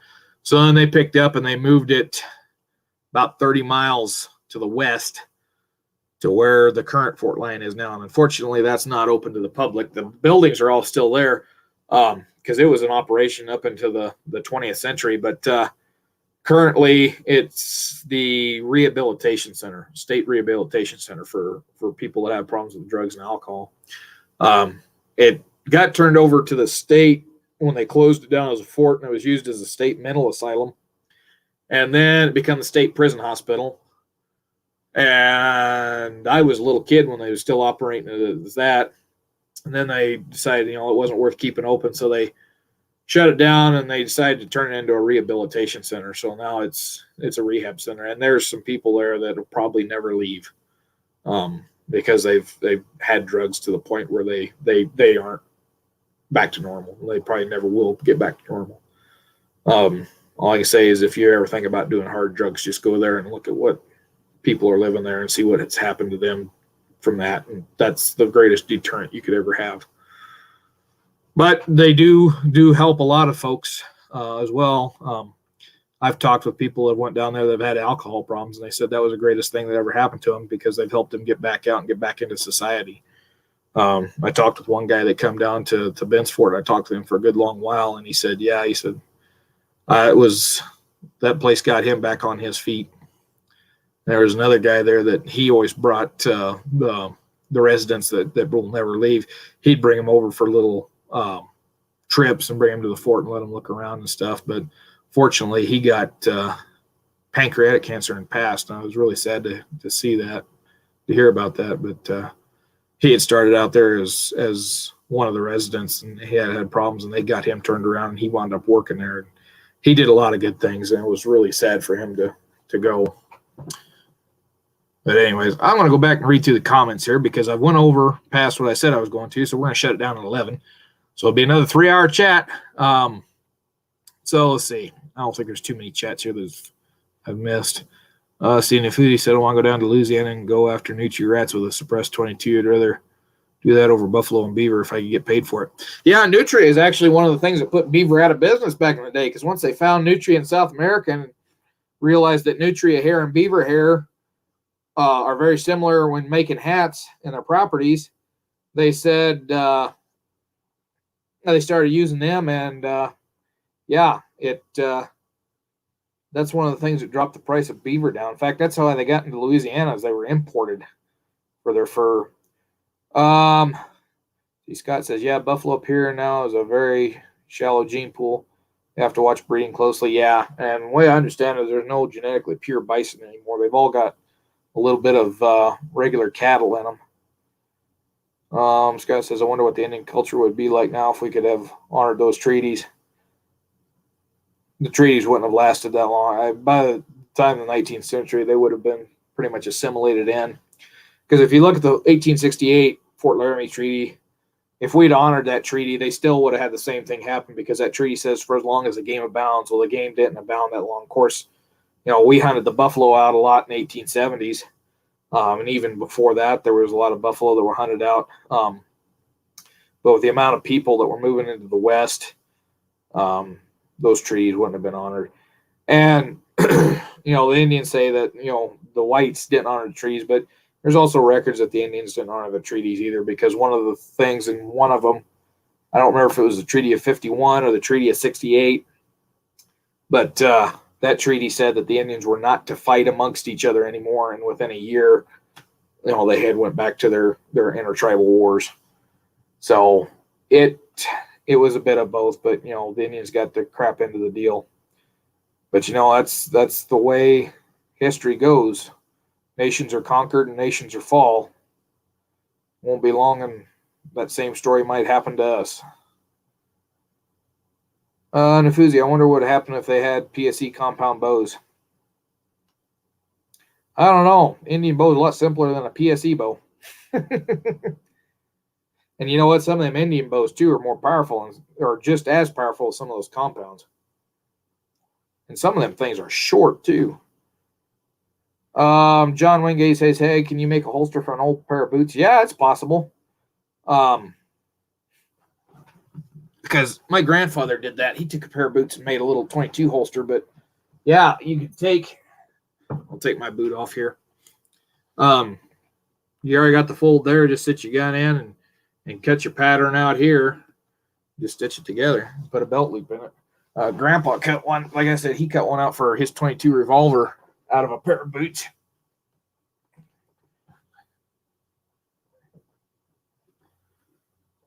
In fact, I still got that holster somewhere. I just don't know where it's at.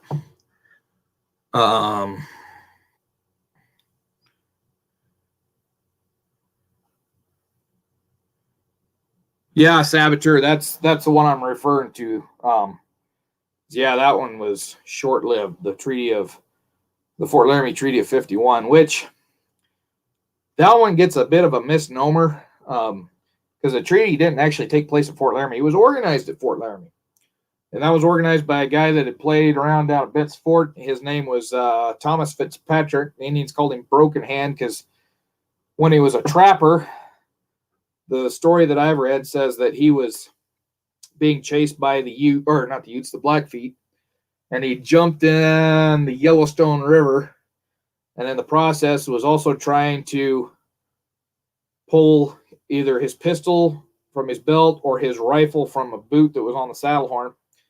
Either way, he was pulling one of those guns, and that discharged and took off the two fingers here, the ring and pinky finger on his hand, and so that's why they called him Broken Hand, is because he was also called Three Finger Fitzpatrick. And the other story I heard is he got caught in a beaver trap. Now, your modern lake traps that you got, you can stick your hands in them; they're not going to hurt you. But you get caught in one of them old time beaver traps, whatever gets caught is going to get broke. I know a guy that was playing around with them beaver traps, and one of the things they used to do back in the day was when they go to set them off, they take their fingers and just see how fast they can, because even though the traps are powerful and break bones, they're still a little bit slower than the modern ones. So you'd hit it, and if you was fast enough, you can get your fingers out of there. Well, he wasn't quite fast enough, and he broke the last bone in his middle finger. I never played around with that one. I was always doing trapping demonstrations. When I wanted to set it off, I'd either stick a stick in it or I'd reach in underneath and pull the pan down. But yeah, so that Fitzpatrick's the one because he becomes an Indian agent in 47, established at Bent's Fort, and he tries to get the Indians to take on agriculture. He's one of the ones that pushed for the banning of, or the enforcement of the ban of alcohol in Indian country. And Bent's Fort also tried to push that because the alcohol traders that come in and trade alcohol to Indians would steal the trade from Bent's Fort. So Bent's Fort, while they did trade a little bit of alcohol, they weren't for it because it was stealing their business. So when Bent's Fort was abandoned in 49, Fitzpatrick winds up working out of Fort Laramie, and that's where they organize the treaty, and they bring in all these Indian tribes. And, all of a sudden 10,000 Indian tribes show up. It's like, oh, crap. They realize we're not going to be able to support that many Indians and waiting for the supplies to get here. So they wound up moving 40 miles down the Platte to, I think they said, Horse Creek. And that's where the treaty was commenced. But, yeah, that, and then there's the Treaty of 68, which, that's the one that says the Black Hills, and from the Missouri River to the Black Hills, or Missouri River to the, I don't remember, but it said all that country was there for the Indians as long as the game abounded, and then that shut down the Bozeman Trail that went up into Bozeman, Montana. And, that treaty was honored for a short while, and then they discovered gold in the Black Hills, and troops go in and try to push the people out in 75. And in 76, they come back in a bigger wave, and they realize, oh, that's kind of futile. We'll just push the Indians out. That's a lot easier. And so they decide to renegotiate the treaty.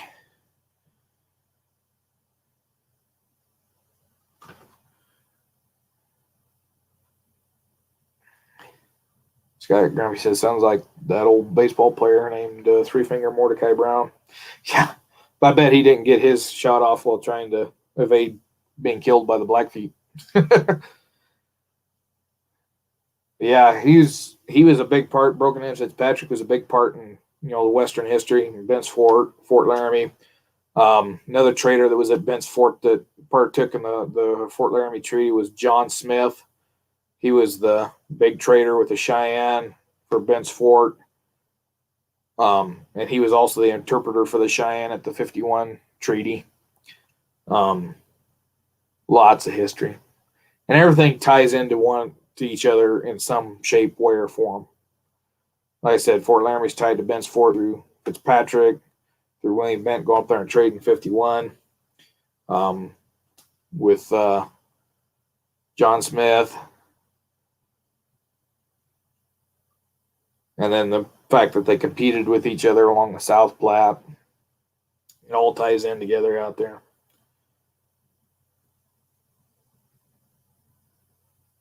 And what people don't realize is that, they go to these sites and they don't realize how much they tie into each other, some of them.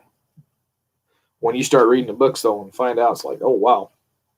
They're just as interconnected as places are today. All right, so I'm going over again. I'm 6 minutes past what I was going to shut it down at. So we'll give it 4 more minutes here. If you got any questions, comments, concerns, throw them in there. If they're big questions, we might address them at a later date.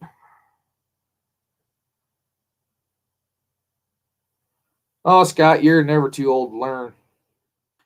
The easiest way to learn is to start reading a book.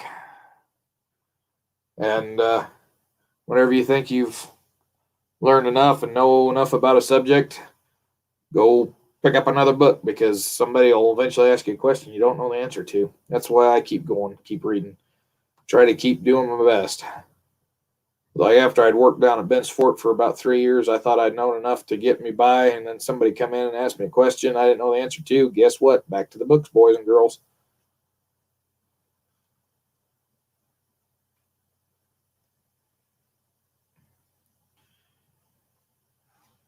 But yeah, and used to be on Amazon. You go on Amazon, you buy books for fairly cheap, and that's how I got my library. I don't think there's too many books that I paid more than $5-6 for. I used to get on there and buy a lot of books, buy them for $1, $2, paid more for shipping than you paid for the book.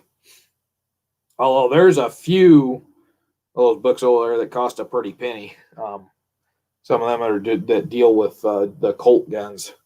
They can get pretty spendy because they're as much a collector's item as the Colts are. But yeah, I always check Amazon. But I noticed ever since a big pandemic hit, it's getting harder and harder to find them cheaper books, and cheaper books are going up in price. So I'm guessing more people are sitting at home reading. Because this one, I remember seeing this one online on Amazon one day, and I didn't buy it. I should have bought it then. I remember seeing it for $2 with $5 shipping, and I think I paid $20 for this used copy. And I get a lot of used copies too. Oh, I gotta show this one. I gotta get this book. Give me just a minute. I was gonna show off the pommel holsters, and I forgot to do that. Let's see. Where's it at? Oh, let's see. One of these on Buffalo.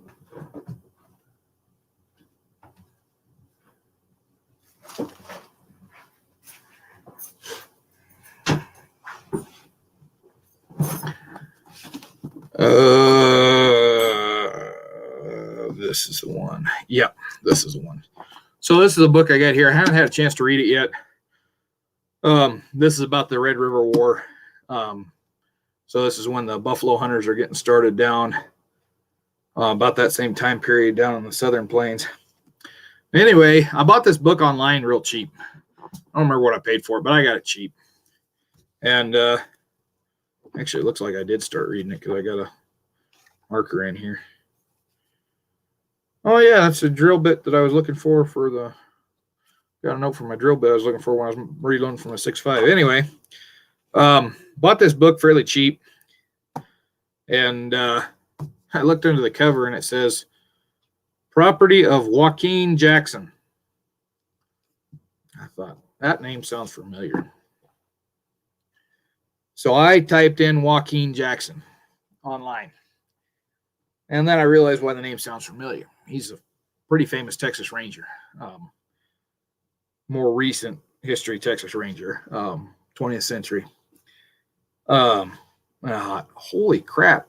Could it be possible that this is the same Joaquin Jackson that this book belonged to? So I look up the author, and he's got a fan page on Facebook. So I sent him a message. I said, hey, I bought this book on Amazon used, and I said, it's got this name, property Joaquin Jackson. And I said, I looked up Joaquin Jackson because the name is familiar, and he's Texas Ranger. I said, did you give that book? Do you know if that would be the same one? And he writes back, he's like, oh my gosh, you are one lucky guy. He said, I had sent him a bunch of my books to read through because they were going to do his autobiography, and this author had put in to do that.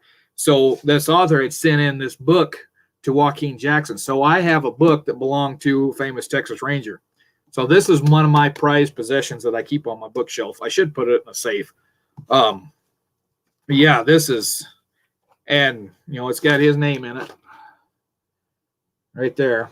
I don't know what the $85 is, but I don't think this book cost $85. Yeah, it was written in 76, so it was back there. But yeah, I was amazed I was able to get a hold of the author of this book and confirm that this belonged to Joaquin Jackson. So yeah, this is my prized book. I've gone over again by about a minute. So, and then I got this other book on the buffalo. I got a lot of books that I haven't read yet. I need to sit down one of these days and read them all. Yeah, Scott, that's what I thought. What are the odds? I got lucky on that one. And Texas Ranger history is one of my favorite histories of the West. Like I said, good third of my library deals with just Texas history.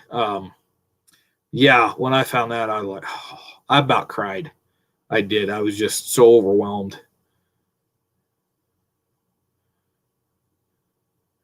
Guns and Water says, any idea who can conserve a leather and wood cartridge box? I don't know. That one,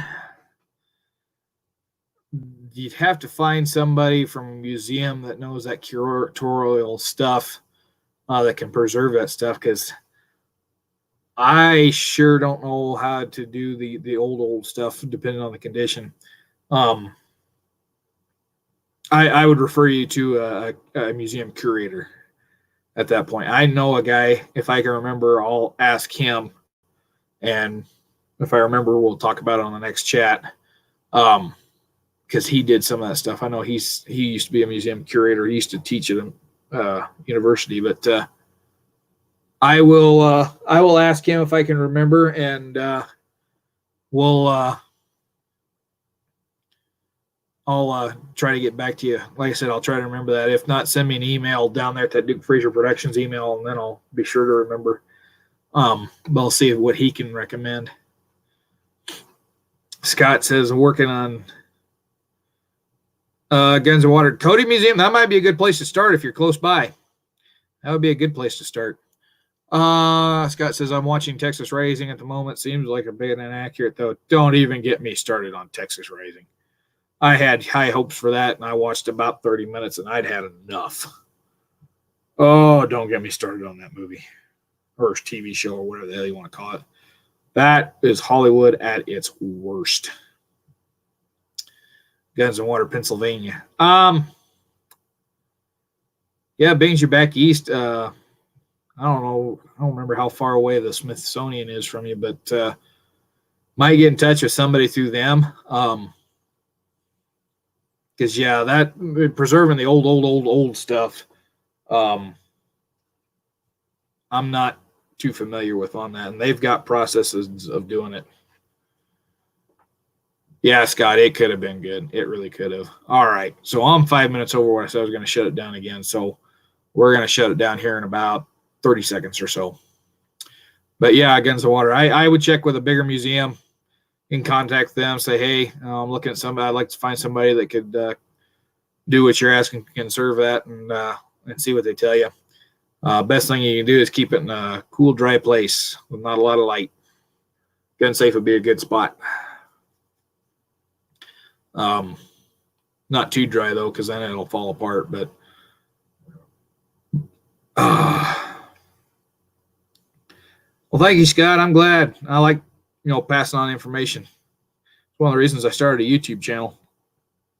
And hopefully, maybe if I get time this summer, I can do more with that. I know I still got a couple videos I need to edit and upload, and I'm going to film this turkey hunt video and try to get that up there. But yeah, we're going to shut it down here. So thanks, everyone, for joining in on the chat. It started kind of slow and thought it was going to be more successful, but it turned out very successful. So I'm glad. I'm glad to have every one of you and all you folks that come out and view afterwards. We're glad for you to come in. Too bad we missed you during the live chat, but those of you that watch afterwards, we're still happy to have you here. And I was going to show off them pommel holster bags one more time, but I guess we'll save that for the next chat. So anyway, again, thank you all. Have a wonderful night. Stay safe out there. Try not to get sick. Just, keep going as long as we can, get through all this terrible time, and good times are coming. Good times are coming. Just got to keep believing and think positive. So y'all take care. We'll catch you on the next one. Stay tuned and keep your powder dry. Now, hit the button. Hit the button again.